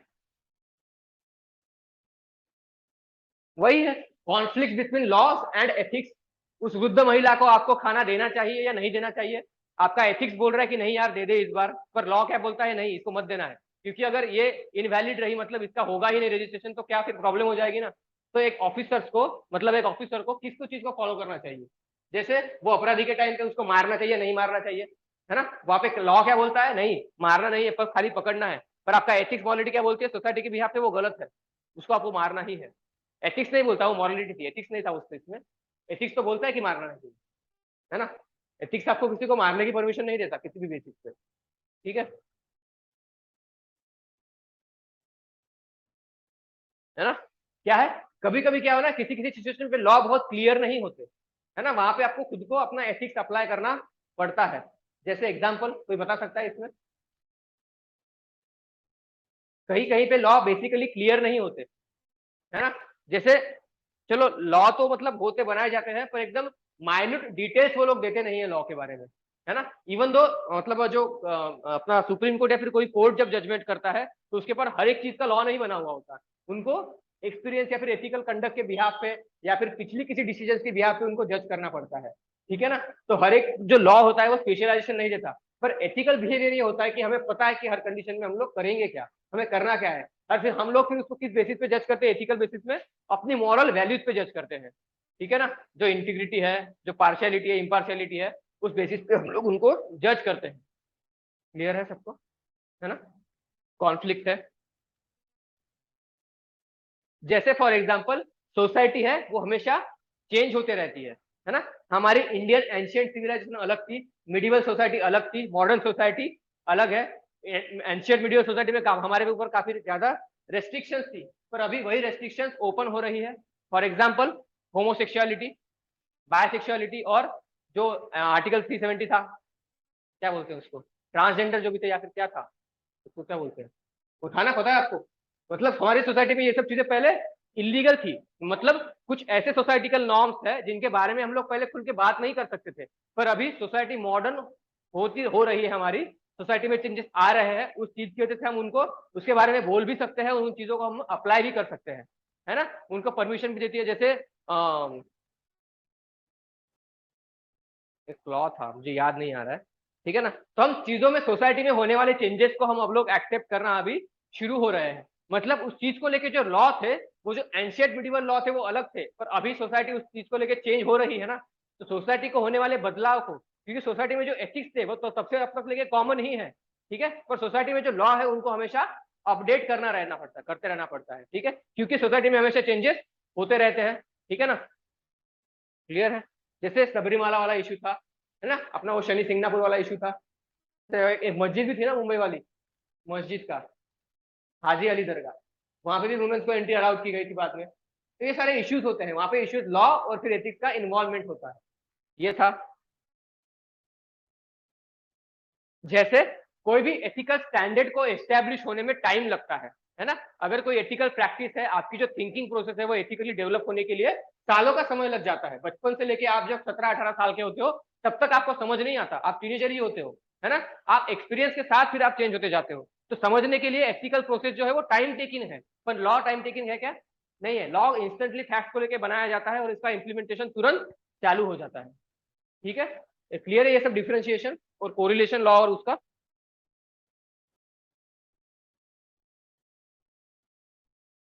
है ना। कभी कभी क्या होता है, स्टेट एथिक्स को एनफोर्समेंट में लाने के लिए लॉ की सहायता लेता है ना। जो भी हमारी मॉरल एथिकल वैल्यूज है, कभी कभी सोसाइटी में उनको इनकलकेट करने के लिए हम लोग लॉ की सहायता लेती है सरकार, है ना। समझ में आ रहा है आपको? क्लियर, मतलब कोई कंफ्यूजन नहीं है ना। एथिक्स की क्लास किसको बोर तो नहीं हो रही है ना। नींद नहीं आ रही है किसी को? क्योंकि एथिक्स की क्लास में यूजुअली लोगों को नींद आती है।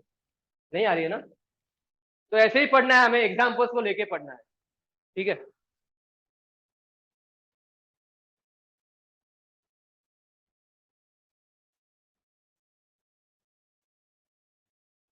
ये लिख लो, in case of conflict between ethics and law, it's situation which should be guide. मतलब जब एथिक्स और लॉ की कॉन्फ्लिक्ट होती है तो जो भी सिचुएशन है उन बिहाफ पे हम लोग किस चीज को लेके डिसीजन लेंगे, ये लिख लो। उसके बाद में ये लिखना, मतलब कौन सी एक्शन हमें लेनी है उस वक्त, वो हम किस बिहाफ पे लेंगे वो देखना है। यहाँ पे कौन सी बिहाफ पे लेंगे, क्या 4 क्राइटेरिया है उस बिहाफ पे लेंगे।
लिखा सबने? लिख लो।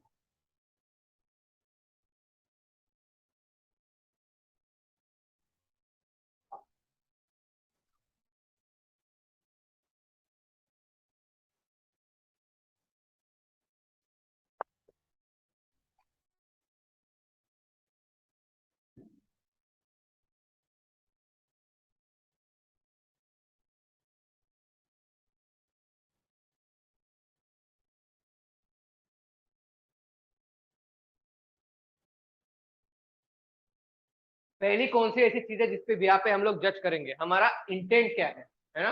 मतलब जो भी काम जो भी डिसीजन हम लोग लेंगे उसका हमारा इंटेंट हमेशा पॉजिटिव होना चाहिए। ठीक है ना। पहला इंटेंट समझ में आ गया ना, इंटेंट किसी चीज को करने का उद्देश्य उद्देश्य हमारा वो पॉजिटिव होना चाहिए। दूसरी क्या चीज है, एप्लीकेशन ऑफ विजडम।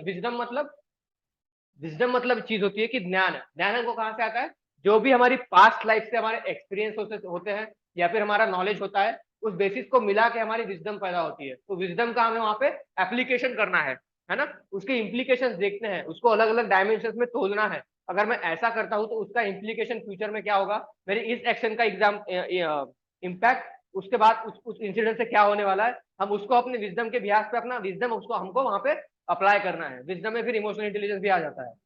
ठीक है। उसके बाद है सिक्योरिटी इन एक्शन, मतलब वो जो एक्शन जो भी आप लोगे उससे आपको आगे कितनी प्रॉब्लम हो सकती है ना। उस बिहार से खुद की सिक्योरिटी भी आपको सुनिश्चित करनी पड़ेगी।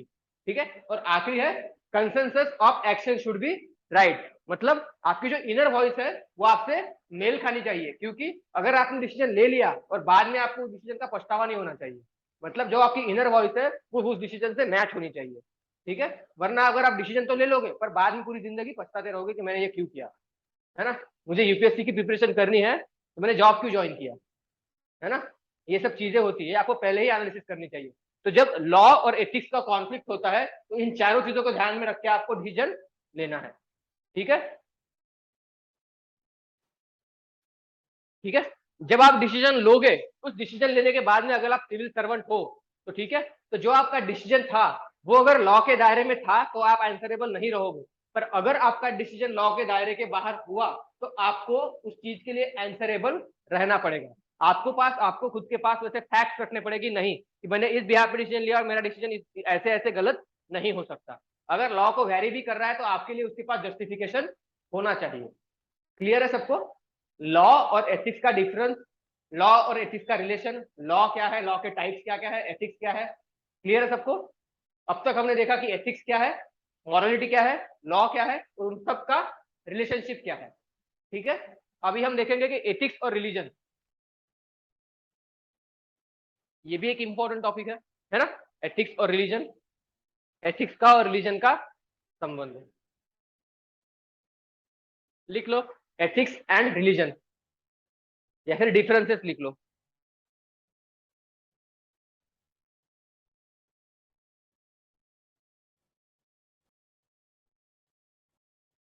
मेरी पढ़ाने की स्पीड, बाकी सब चीजें सबको ठीक है, कंफर्टेबल है, किसी को कुछ नहीं समझ में आ रहा है या फिर जो भी चीज है, क्लियर है ना, ठीक है। अगर कोई डाउट है तो आप पूछ सकते होंगे कभी, कोई इश्यू नहीं है। हमारा प्रेजेंटेशन ही सिंपल है क्योंकि आपको चीजें इजीली समझ में आ जाए, इसी बिहाफ पे मैंने बनाया हुआ है। शॉर्ट में है काफी, और बिलीव मी अगर ये आप अच्छे से कर लोगे तो आपको कोई भी बुक पढ़ने की जरूरत नहीं है, क्योंकि आपको ज्यादा सब्जेक्टिव नॉलेज लेनी नहीं है। लिमिटेड बस आप कंसेप्ट को समझ लो जो सिलेबस में दिया हुआ है, और उसको आप अप्लाई करो न्यूज़पेपर पढ़ते हुए, पर्सनल लाइफ में, और वहां से जो भी चीजें आप सीखोगे ना, उसी को आपको एग्जाम में लिखना है। इसीलिए आप चीजों को समझ लो अच्छे से। क्या है पहला, एथिक्स क्या है, बेस्ड ऑन द रीजनिंग और लॉजिक। मैंने बताया था ना, एथिक्स पढ़ने से पहले ही रीजनिंग माइंड, तार्किक मस्तिष्क, मतलब किसी भी चीज को लेके आप रीजनिंग करते हो वो होता है एथिक्स, है ना। और लॉजिक पे बेस्ड होता है, इसलिए कि कोई इलॉजिकल चीज बोल दी, है ना, 5 और 5 10, 5+5 10 होता है, 5+5 100 नहीं होता, इलॉजिकल हो गया ये तो लॉजिकल होता है, 5+5 10 ही होता है। और रिलीजन क्या होता है, बेस्ड ऑन द फेथ, है ना। 5 और 5 100 बोलेंगे तो नहीं, 5 और 5 100 ही होता है ना, ये होता है रिलीजन। फेथ होता है, नहीं भगवान ने बनाया ना 100 ही होगा, मतलब फेथ है लोगों का, उसको आप कुछ बोल नहीं सकते, है ना। कोई कोई बोलेगा कि जैसे मूर्ति दहन के बाद, जैसे गणेश उत्सव होता है या फिर दुर्गा देवी का उत्सव होता है, उसके बाद हम मूर्तियों को मंदिर में अपने उसमें ये लगते हैं। और दूसरा एग्जाम्पल लीजिए, अभी उसी गणेशोत्सव में कोई चूहा है, वो अपनी उनका जो वो होता है ना प्रसाद, उसको खा रहा है। तो कोई पर्सन बोलेगा कि यार तुम्हारा भगवान खुद के प्रसाद की रक्षा नहीं करता, बाकियों की क्या करेगा। तो कोई पर्सन अगर उसको जस्टिफाई करेगा तो क्या बोलेगा, भगवान खुद ही चाहता है कि वो खाए, मतलब ये भगवान की लीला है ना। तो रिलीजन में क्या होता है, आप किसी चीज को क्वेश्चनिंग नहीं कर सकते, हर रिलीजन में अलग अलग होता है। मतलब रिलीजन क्या है, अल्टीमेटली फेथ है, आपका विश्वास है उस चीज में, भले वो कैसे भी हो, है ना, वो इलॉजिकल भी हो सकता है, लॉजिकल भी हो सकता है। पर एथिक्स क्या होता है, हमेशा based on the reasoning and logic होता है। ठीक है, उसके बाद क्या है, लिखो उसके बाद, कैन बी एक्सेप्टेड और rejected on the basis of established standard. मतलब जो भी रूल्स है, रेगुलेशंस है, वो जो भी सोसाइटी सालों से करती आ रही है, अगर किसी चीज को हम लोग एक्सेप्ट या रिजेक्ट कर सकते हैं इथिक्स में, पर रिलीजन में ऐसा नहीं कर सकते, मतलब less space for the rejection.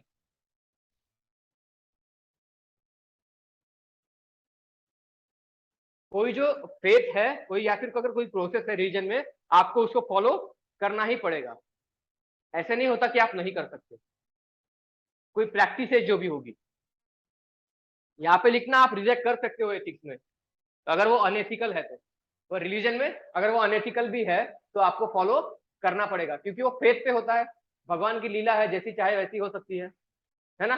Ram Rahim के भक्त अभी भी है, बाबा आसाराम के भक्त अभी भी है, करते हैं वो लोग फॉलो, हम क्या कर सकते हैं उसमें। वो सबका अलग अलग वैरी हो सकता है, हर एक का अपना अलग अलग हो सकता है, पर एथिक्स सबका अलग नहीं हो, मतलब जो अनएथिकल है वो अनएथिकल है, उसमें आप उसको रिजेक्ट कर सकते हो, पर फेथ या रिलीजन में नहीं कर सकते। यही है। तो उसके बाद लिखना एथिक्स का बेसिस क्या है। बेसिस ऑफ एथिक्स क्या होता है, विजडम एंड माइंड, मतलब आप अपने दिमाग से जो चीजें देखते हो, समझते हो, एनालिसिस करते हो, उसके बाद उसको एक्सेप्ट करते हो, मतलब नॉलेज प्लस विजडम होता है उस चीज में अपने माइंड का। पर रिलीजन में क्या होता है, फेथ होता है अपने। लिख लो इसको, तीसरा पॉइंट, बेसिस क्या है, सोल और आपका हार्ट।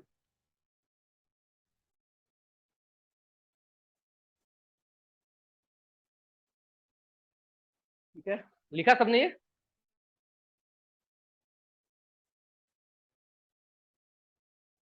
लिख लो रिलीजन का डेफिनेशन अगर लिखना है तो, मतलब लिखो मत, समझ लो। Based on the faith and there is different faith in our society, मतलब अलग अलग विश्वास पे, फेथ पे रिलीजन टिका हुआ होता है, और एक सोसाइटी में डिफरेंट टाइप ऑफ फेथ हो सकते हैं, उस फेथ को ही हम लोग आगे जाके बोलते हैं रिलीजन, है ना। जैसे एंशियंट टाइम से एक फेथ था, हिंदुइज्म का फेथ डेवलप हो गया। आपको पता है हिंदुइज्म का डेवलपमेंट कैसे होता गया, हम लोग आगे देखेंगे कौन से रिलीजन के अलग अलग फेथ है, कौन सी हर एक रिलीजन की क्वालिटीज है जो हमें एथिक्स में काम आती है। हिंदुइज्म की कौन सी है, बुद्धिज्म की कौन सी है। हिंदू एज अ स्पेसिफिक कोई धर्म नहीं था पहले, है ना। हमारी सोसाइटी डेवलप होती गई, भगवतिज्म आता गया, वैदिक सिविलाइजेशन आई, उसके बाद जो भी कंपोनेंट थे सब उसमें मिलते चले गए और सबको मिलके बनाया गया एक हिंदुइज्म।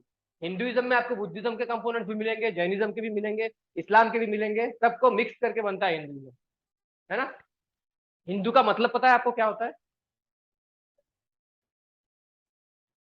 मतलब हिंदू का बेसिकली मतलब है हिंदू।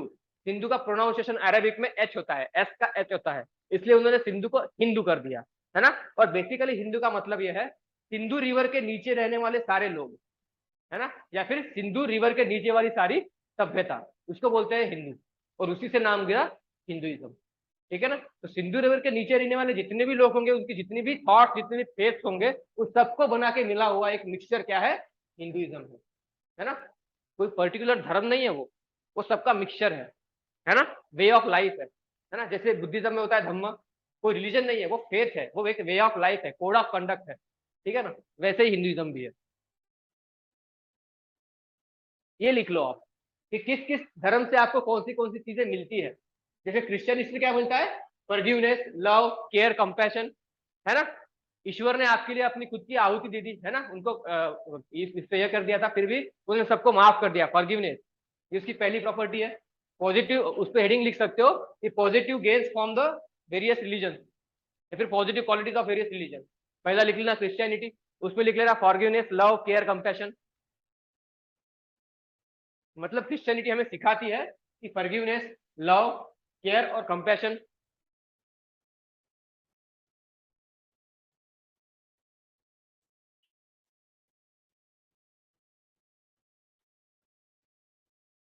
उसके बाद है बुद्धिज्म। बुद्धिज्म क्या पढ़ता है, नॉन ग्रीडीनेस, मतलब किसी चीज को लेके हमें क्या नहीं होना है, लालची नहीं होना है ना, बुद्धिज्म पढ़ाती है।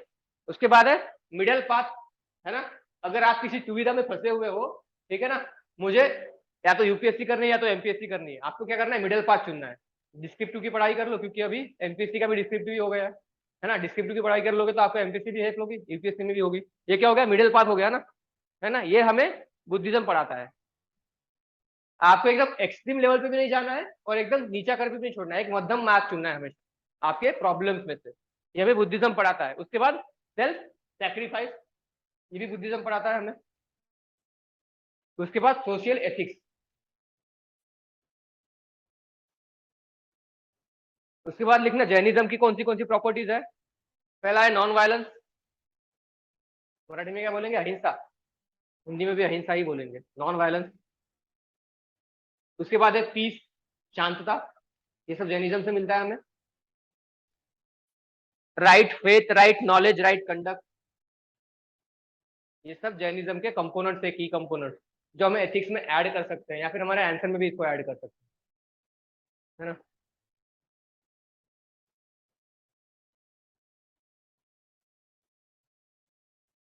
लिख लिया सबने।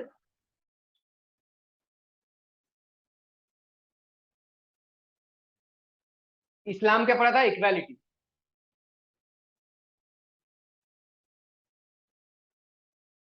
इस्लाम में किसी भी वर्ग के साथ कभी इनइक्वल ट्रीटमेंट नहीं होती, सबको इक्वली ट्रीट किया जाता है। तो इस्लाम पढ़ा था इक्वालिटी। फिर हिंदुइज्म है, हिंदुइज्म में इंक्लूसिवनेस, बेसिक ही उसका इंक्लूसिवनेस है, जो भी आता गया अपना कंट्रीब्यूशन देता गया, सबको मिला के हमने एक चीज बनाई हिंदुइज्म। देखिए ना, सबसे पहले कौन आए थे? आर्यंस आए थे, उन्होंने अपना कंट्रीब्यूशन दिया सोसाइटी में। फिर कौन आए? मौर्यस के बाद में इंडो ग्रीक, कुषाण, शाकास, उन्होंने अपना कंट्रीब्यूशन दिया। फिर मुस्लिम्स आए, उन्होंने अपना कंट्रीब्यूशन दिया। फिर ब्रिटिश आए, यूरोपियंस आए, उन्होंने अपना कंट्रीब्यूशन दिया। सबका मिला के अभी हम लोग हिंदुइज्म में आ गए।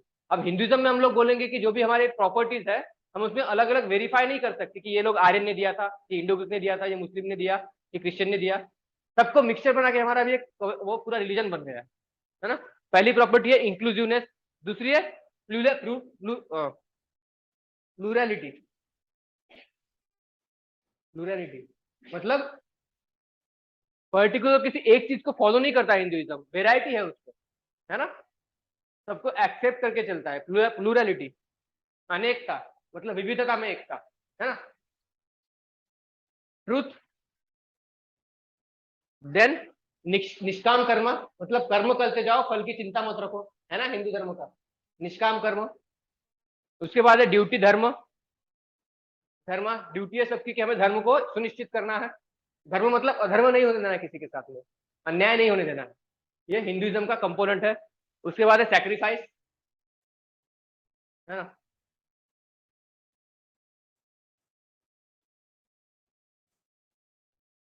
सैक्रिफाइस का नाम सुनते किसकी याद आती है? भगवान राम। आपने क्या बोला? मदर की, हाँ, होती है।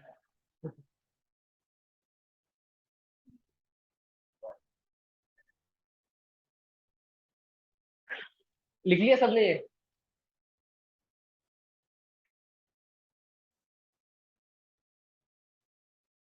लिख लो, हिंदुइज्म में इनके अलग अलग एग्जाम्पल्स लिख सकते हो कि वेदांत से हमें क्या सीखने को मिलता है कि गुड ह्यूमन का बिहेवियर कैसे होना चाहिए, है ना।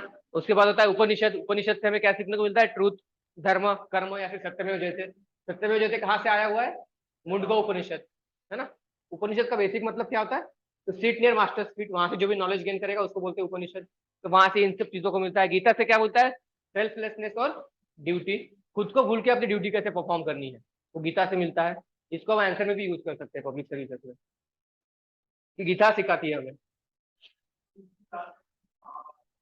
हाँ वो भी है ना, वो डाला था हमने कल, कल के स्लाइड में था वो, है ना, वहां पे था, या फिर आगे भी होगा शायद। ये है।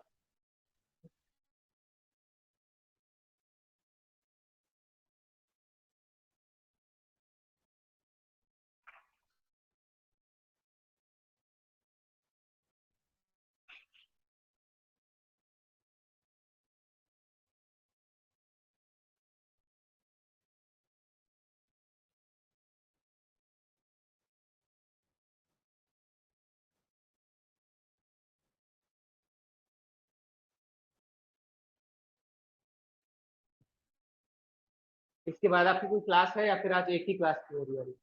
एक ही क्लास है ना? आपको संडे में आने में कोई प्रॉब्लम तो नहीं है ना? ठीक है,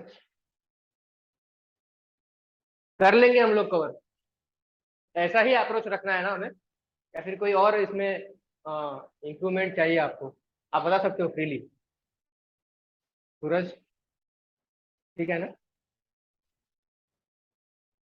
कुछ सजेशन भी कर सकते हो आप इम्प्रूवमेंट के लिए। अगर मुझे नहीं बोल सकते, डायरेक्टली मुझे बोल सकते हो, मैं वैसे कुछ बुरा नहीं मानता। या फिर सर को भी बोल सकते हो बाद में, सर ऐसे ऐसे चेंजेस हमें चाहिए क्लास में। क्योंकि अल्टीमेटली अपना पर्पज है आपकी बेटरमेंट, आपका एथिक्स क्लियर होना चाहिए। इसके बाद आपको अलग से पढ़ने की जरूरत नहीं पड़नी चाहिए।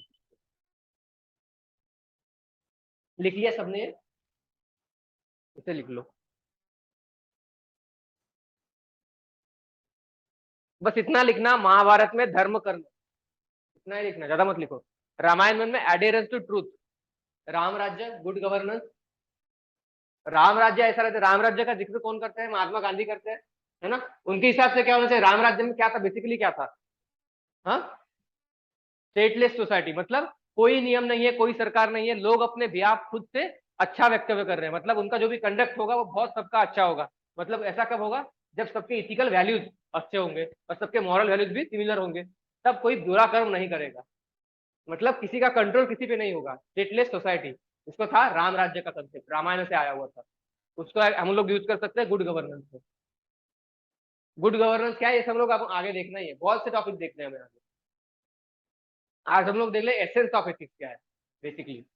अगला टॉपिक है हमारा determinants of ethics, 3 dimensions of ethics, है ना। अभी हमने एक एस्टेब्लिशमेंट कर दी है सिलेबस की, तो आगे जो भी टॉपिक हम लोग देखेंगे ना, थोड़ा सा एक मतलब 2 लेक्चर में हम ज्यादा टॉपिक कवर करने की कोशिश करेंगे, ठीक है। ये है ना, मतलब सत्य वचन कितना होना चाहिए, रघुकुल रीत पता चलिए प्राण जाए पर वचन न जाए, मतलब है ना, अपनी आजादी को हम हर किस मिटा सकते नहीं, सर कटा सकते हैं लेकिन सर झुका सकते नहीं, है ना, मतलब अपने वादों का पक्का। ये सब चीजें हम लोग हिंदुइज्म से ही सीखते हैं। तो हर रिलीजन से ऐसे अलग अलग चीजें सीखते हैं, वैसे ये एक चीज थी।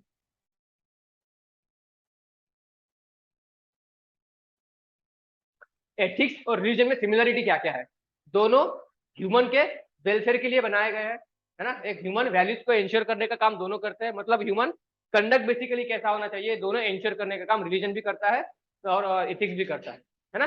बेसिक फॉर्म में कोई भी रिलीजन अच्छा या बुरा नहीं होता, है ना। उसके बाद में उसमें जो डेवलपमेंट होती जाती है, उसमें रीजन में करप्शन बढ़ता जाता है, उसके बाद वो एक बुरे फॉर्म में डेवलप हो जाता है। बेसिकली किसी भी धर्म का जो ओरिजिन होता है वो ह्यूमन के वेलफेयर के लिए ही होता है ना। पर फिर वक्त के हिसाब से उसमें बुराइयां आनी शुरू हो जाती है ना। वैसे जो भी वो करते धरते होते हैं ना धर्म के, वो लोग फिर खुद के वेलफेयर के लिए उसमें करप्शन लाना शुरू कर देते हैं, ठीक है। पर एथिक्स या फिर रिलीजन का दोनों का एक बेसिस कॉमन है, वो है एस्टेब्लिशिंग गुड ह्यूमन कंडक्ट, मतलब एक अच्छी प्रैक्टिस को एस्टेब्लिश करना, जिससे सबका वेलफेयर हो पाए और सोसाइटी एक राइट वे में डेवलप हो पाए, समझ रहा है। सोसाइटी आगे बढ़ती जानी चाहिए ना, नदी अगर रुक गई तो वो सड़ जाती है ना। वैसे सोसाइटी भी है, अगर सोसाइटी में डेवलपमेंट नहीं होती रही, उन डेवलपमेंट को एक्सेप्ट नहीं किया गया, तो वो भी खत्म हो जाएगी, है ना।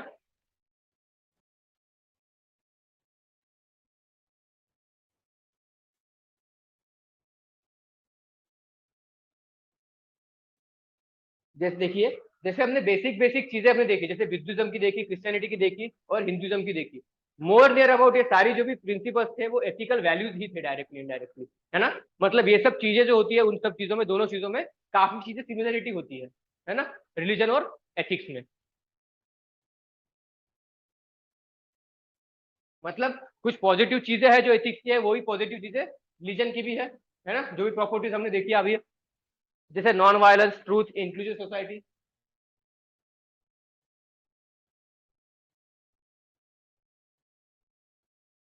उसके बाद ये बताया गया है कि रिलीजन में गीता एक किसका अध्याय किसका है, गीता से हमें क्या बोलता है, निर्वाणा मिलता है, मतलब अंत क्या होता है, हमें मुक्त हो जाते हैं हम लोग जीवन इस बंधन से।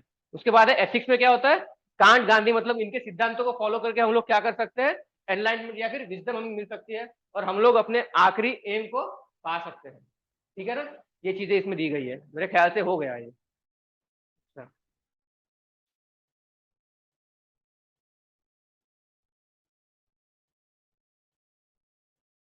अच्छा, ये क्या बोलना चाहता है कि एथिक्स में और रिलीजन में कॉन्फ्लिक्ट कब आती है, कब आती होगी कॉन्फ्लिक्ट, जब रिलीजन फोर्सफुली किसी पे थोपा जाता है, जैसे मिडिवल टाइम पे होता था फोर्सफुली कन्वर्जन कराना, है ना। तो ऐसे टाइम पे एथिक्स में और रिलीजन में, सॉरी, एथिक्स में और रिलीजन में कॉन्फ्लिक्ट आ जाती है। जैसे कोई कोई एथिकल प्रैक्टिसेस, सॉरी, कोई कोई प्रैक्टिसेस है जो रिलीजन में जस्टिफाई होती है, पर एथिकल ग्राउंड पे जस्टिफाई नहीं होती। जैसे टेम्पल में वुमेन की एंट्री, इसको आप एथिकल बेसिस पे जस्टिफाई कर सकते हो क्या, नहीं कर सकते हो, पर आप रिलीजन में उसको कर सकते हो। जैसे सबरीमाला का टेम्पल है, उनको बोलते हैं कि उनका गॉड खुद ही बाल ब्रह्मचारी है, इसीलिए वहां पे वुमेन्स की एंट्री अलाउड नहीं है। अगर वुमेन को अलाउ कर दिया तो उनकी तपस्या भंग हो जाएगी।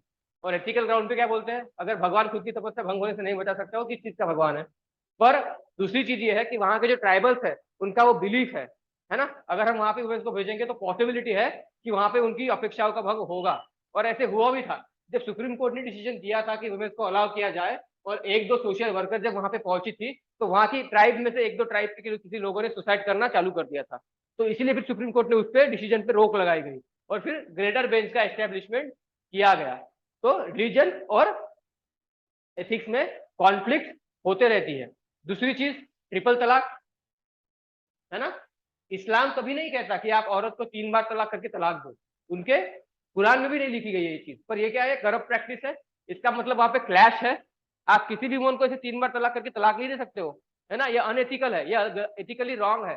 पर रिलीजन उसको जस्टिफाई करने की कोशिश करता है। बेसिकली रिलीजन नहीं करता, पर उसके जो इम्प्लीमेंटेशन वाले लोग हैं वो उसको जस्टिफाई करने की कोशिश करते हैं। किस बेसिस पे? रिलीजन के बेसिस पे। तो ये चीजें गलत है। तो इस तरीके के इन दोनों में कॉन्फ्लिक्ट होते रहती है। ठीक है, और ऐसे टाइम पे हमें किस चीज को ध्यान में रख के डिसीजन लेना है? अपने इंडियन कॉन्स्टिट्यूशन को, हमारे इंडियन कॉन्स्टिट्यूशन की जो बेसिक बेसिक वैल्यूज है उनको ध्यान में रखते हुए हमें डिसीजन लेना है। जो बेसिक आर्टिकल्स है, जो फंडामेंटल राइट्स है, जो डायरेक्टिव प्रिंसिपल्स है, या फिर जो फंडामेंटल ड्यूटीज है हमारी, उन सब चीजों को ध्यान में रखते हुए हमें फाइनल डिसीजन लेना पड़ता है। आंसर में भी लिखोगे ना तो उन सब चीजों को ध्यान में रखते हुए लेना, लिखना। ठीक है।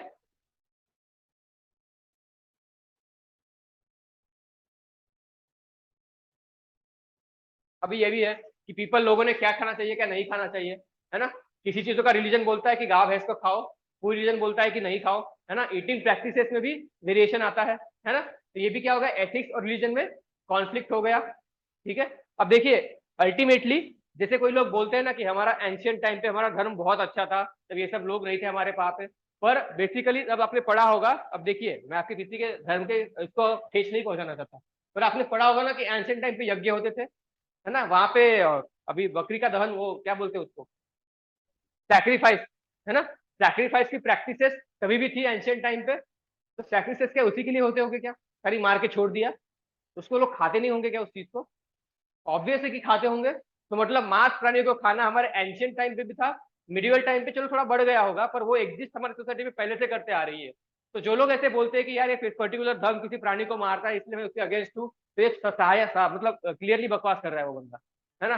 तो बेसिकली देखिए, हमें उसको एक वैल्यू की तरफ से नहीं देखना है, उसको हमें कैसे देखना है कि एक नॉर्म है ना। अगर हमारे इंडिया अगर गाय भैंसों का एक्सपोर्ट बहुत ज्यादा करता है, वैसे एक डाटा भी है कि हम लोग एक्सपोर्ट बहुत ज्यादा करते हैं मीट का, है ना। तो उसमें ये जो प्राणी का मीट है वो भी है, तो हमारी इकोनॉमी के लिए ये चीज अच्छी है, तो हमको उस चीज पे भी जस्टिफाई कर सकते हैं, है ना। बाद में चीजें जो रिलीजन की आती है, स्लॉटरिंग एनिमल्स, देखिए slaughtering animal for special purpose वो अलग चीज है ना। और धर्म के नाम पे किसी की आहुति देना ये भी गलत चीज है। ठीक है, पर जैसे अगर कोई खा रहा है उसको चीज को लेकर, अगर वो इकोनॉमिकली उससे किसी को प्रॉफिट भी हो रहा है तो उसको हम लोग जस्टिफाई भी कर सकते हैं। ठीक है ना। तो ये अलग अलग रिलीजन और एथिक्स में कॉन्फ्लिक्ट होती है, ईटिंग के हैबिट पे भी, है ना। तो उसको भी हमें एथिकल बेसिस पे हमें जस्टिफाई कर सकते हैं। यही मैंने बताया ना आपको, ट्रिपल तलाक, यूसीसी, यूनिफॉर्म सिविल कोड, ये क्या चीज है पता है आपको? यूनिफॉर्म सिविल कोड क्या है? हाँ हाँ, सेम होगा। जैसे जितने भी नॉर्म्स है हमारी सोसाइटी में, हर एक रिलीजन के लिए अलग अलग है ना। हिंदू कोड भी अलग था, मुस्लिम ट्रिपल तलाक बिल अलग है, पर यूनिफॉर्म सिविल कोड क्या होता है, जितने भी कंडक्ट है, जितने भी इश्यूज है, वो सारे रिलीजन के लिए सेम हो गए। इंडिया में इसको इम्प्लीमेंटेशन करना बहुत ही ज्यादा डिफिकल्ट है, क्योंकि हमारी कंट्री में बहुत ज्यादा डाइवर्सिटी है ना, अलग अलग विविधता है। तो इस चीज को इम्प्लीमेंटेशन करना बहुत ही डिफिकल्ट होगा। इंडिया में कोई ऐसा स्टेट है जहाँ पे ये अप्लाई होता होगा? गोवा में ये अप्लाई होता है, यूनिफॉर्म सिविल कोड, है ना। और पौंडीचेरी में भी अप्लाई करने की कोशिश की जा रही है ना। गोवा एकमेव ऐसा स्टेट है जहाँ पे यूनिफॉर्म सिविल कोड अप्लाई होता है। ठीक है, तो ये सब कॉन्फ्लिक्ट है।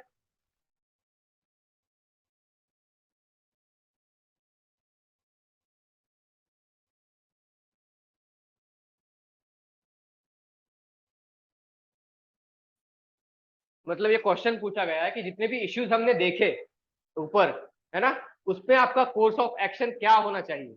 आपको क्रिटिकली एग्जामिन करना है कि इन सब इश्यूज में आप कैसे बिहेव करोगे, किस बिहाफ पे करोगे, और जो भी एथिकल वैल्यूज हमने पढ़ी है, वैल्यूज तो हमने पढ़ी नहीं, कि इन सब चीजों में आप कैसे बिहेव करोगे। जब हम एथिकल वैल्यूज को पढ़ेंगे अगले लेक्चर में, तो आप उन वैल्यूज को मद्देनजर रखते हुए इन सब चीजों को जज कर सकते हो कि नहीं, इस बिहाफ पे हमको क्या करना चाहिए, उस कंडीशन में हमें क्या करना चाहिए। ठीक है ना। Basis on the basis of the hierarchy of the values, मतलब वैल्यूज के भी अलग अलग टाइप्स होते हैं ना। कौन सी वैल्यू बहुत ज्यादा बड़ी होती है उसको हमें ज्यादा इंपॉर्टेंस देना पड़ता है, कौन सी वैल्यू कंपेरेटिव उस वैल्यू से थोड़ी कम होती है, उसमें भी अलग अलग हायरकी होती है। वो भी हम लोग पढ़ेंगे कि क्या होती है। ठीक है, तो इस बिहाफ पे फिर हम लोग जजमेंट ले पाएंगे। कॉन्फ्लिक्ट के बेसिस क्या क्या है ना, लिख लो एक minute. Basis of the conflict between ethics and religion,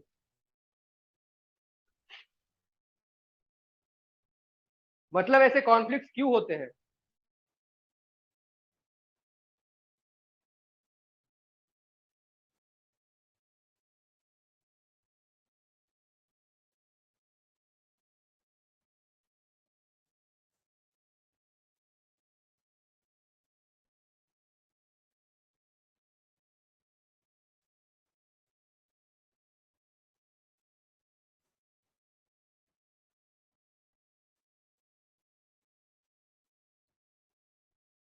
पहली तो चीज है कॉन्फ्लिक्ट की होती है absence of rational thinking in our society. अगर हम रैशनल थिंकिंग लेके चले कि रिलीजन किसी का है, वो उसका पर्सनल फेथ है, वो अपनी पर्सनल लाइफ में प्रैक्टिस कर रहा है, हम दूसरों की लाइफ में इंटरफेयर करना कम करेंगे। मतलब वो कब होगा, जब हम अपनी थिंकिंग हम लोग रैशनल रखेंगे, है ना। हर एक को अपने रिलीजन को फॉलो करने का राइट हमारे कॉन्स्टिट्यूशन ने दिया हुआ है, हम उनकी पर्सनल प्रैक्टिसेस में इंटरफेयर करना कम करेंगे, तब ऐसी कॉन्फ्लिक्ट आना ऑटोमेटिकली कम हो जाएगी। किसी का फेथ हम लोग क्वेश्चन नहीं कर सकते, पर उस फेथ से जो भी प्रैक्टिसेस फॉलो होती है उनको हम लोग क्वेश्चन कर सकते हैं। हम इस्लाम को बोल नहीं सकते कि तू इस्लामी क्यों है, हिंदुइज्म को बोल नहीं सकते कि तू हिंदू क्यों है। पर अगर हिंदुइज्म में कोई अगर रिचुअल या फिर प्रैक्टिस, जैसे सती थी, है ना, तो ये गलत प्रैक्टिस थी, हम किसी रिचुअल या प्रैक्टिस को क्वेश्चन कर सकते हैं किसी इंसान के, पर किसी इंसान के रिलीजियस फेथ को क्वेश्चन नहीं कर सकते। आपका पर्सनल, आपका जो भी रिलीजियस फेथ है वो आपका पर्सनल है, मैं बोलूंगा नहीं तू हिंदू क्यों है, तू मुस्लिम बन जा, है ना, वो आपका पर्सनल है। पर मैं ये जरूर कह सकता हूँ कि हिंदुइज्म में ये गलत प्रैक्टिस है जैसे सती है, इसको आप फॉलो करना बंद करो, क्योंकि ये अनह्यूमन है, इनह्यूमन है, अमानवीय है ना। मतलब किसी भी चीज में अगर हम रिलीजन को फॉलो करने दो, पर उसकी जो गलत चीजें हैं उसको अगर ब्लेम करेंगे, तब सोसाइटी ठीक रहेगी, कॉन्फ्लिक्ट आना कम हो जाएगी। आजकल के मीडिया चैनल्स क्या करते हैं, पर्टिकुलर रिलीजन को ब्लेम करना शुरू करते हैं, उसकी प्रैक्टिसेस को नहीं करते। फॉर एग्जाम्पल, कोरोना का जो पहला फेज था, वहां पे कोई एक इस्लाम ऑर्गेनाइजेशन थी, उनका संगठन था, तो वो काम कर रहे थे, पढ़ी होगी आपने न्यूज, है ना। तो न्यूज चैनल पे उसकी मार्केटिंग कैसे की गई, ये इस्लाम धर्म के लोग हमेशा गंदगी फैलाते हैं, इस तरीके से उनकी मार्केटिंग की गई, तो ये एक्चुअली गलत चीज थी। उसके लिए बाद में सुप्रीम कोर्ट ने उनसे माफी भी मंगवाई, पर ये चीजें गलत है ना। हम किसी भी पर्टिकुलर फेथ को ब्लेम नहीं कर सकते, हमको रिचुअल या फिर प्रैक्टिसेस को ब्लेम करना चाहिए, तब हमारी कॉन्फ्लिक्ट थोड़ी कम होगी। ठीक है। उसके बाद है they should be balance between religious practices and liberal values, ये लिख लो। हमें बैलेंस एस्टेब्लिश करना चाहिए रिलीजियस रिचुअल प्रैक्टिसेस में और वर्चुअल म्यूचुअल वैल्यूज में, लिबरल वैल्यूज में।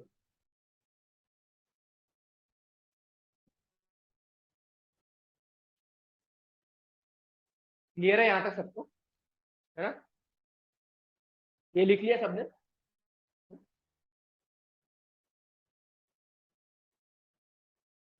देखिए, कुछ कुछ कॉन्फ्लिक्ट एथिक्स और रिलीजन में ऐसी है जो हमेशा सॉल्व नहीं की जा सकती।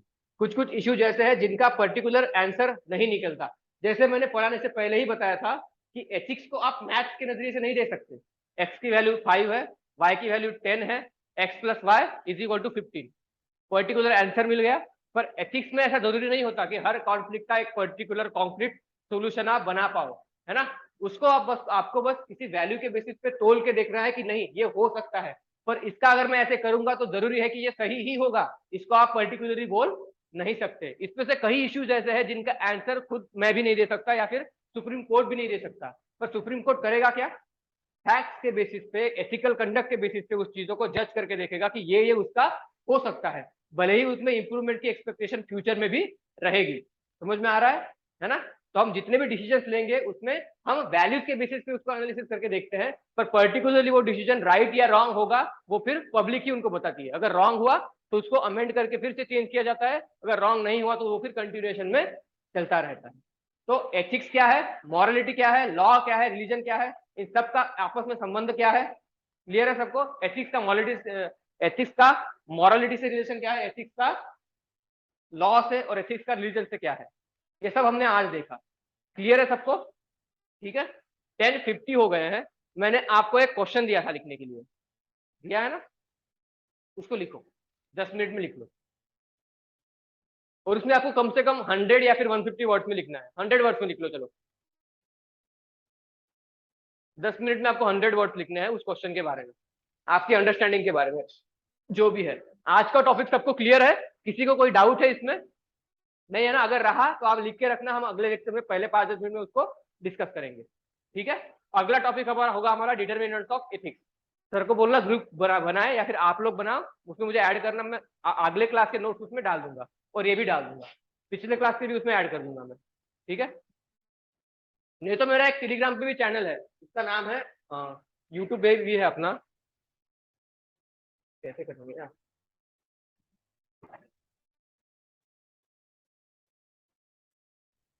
हाँ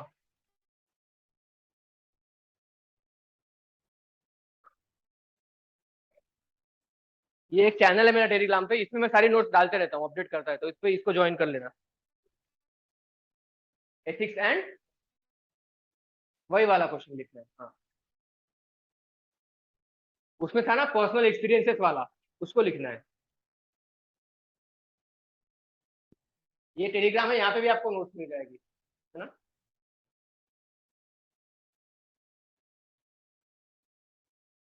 ठीक है, फिर आज हम लोग यहाँ पे रुकते हैं, आप क्वेश्चन लिखो, फिर हम लोग डिस्कस कर लेंगे उसको, फिर हम लोग रुक जाएंगे।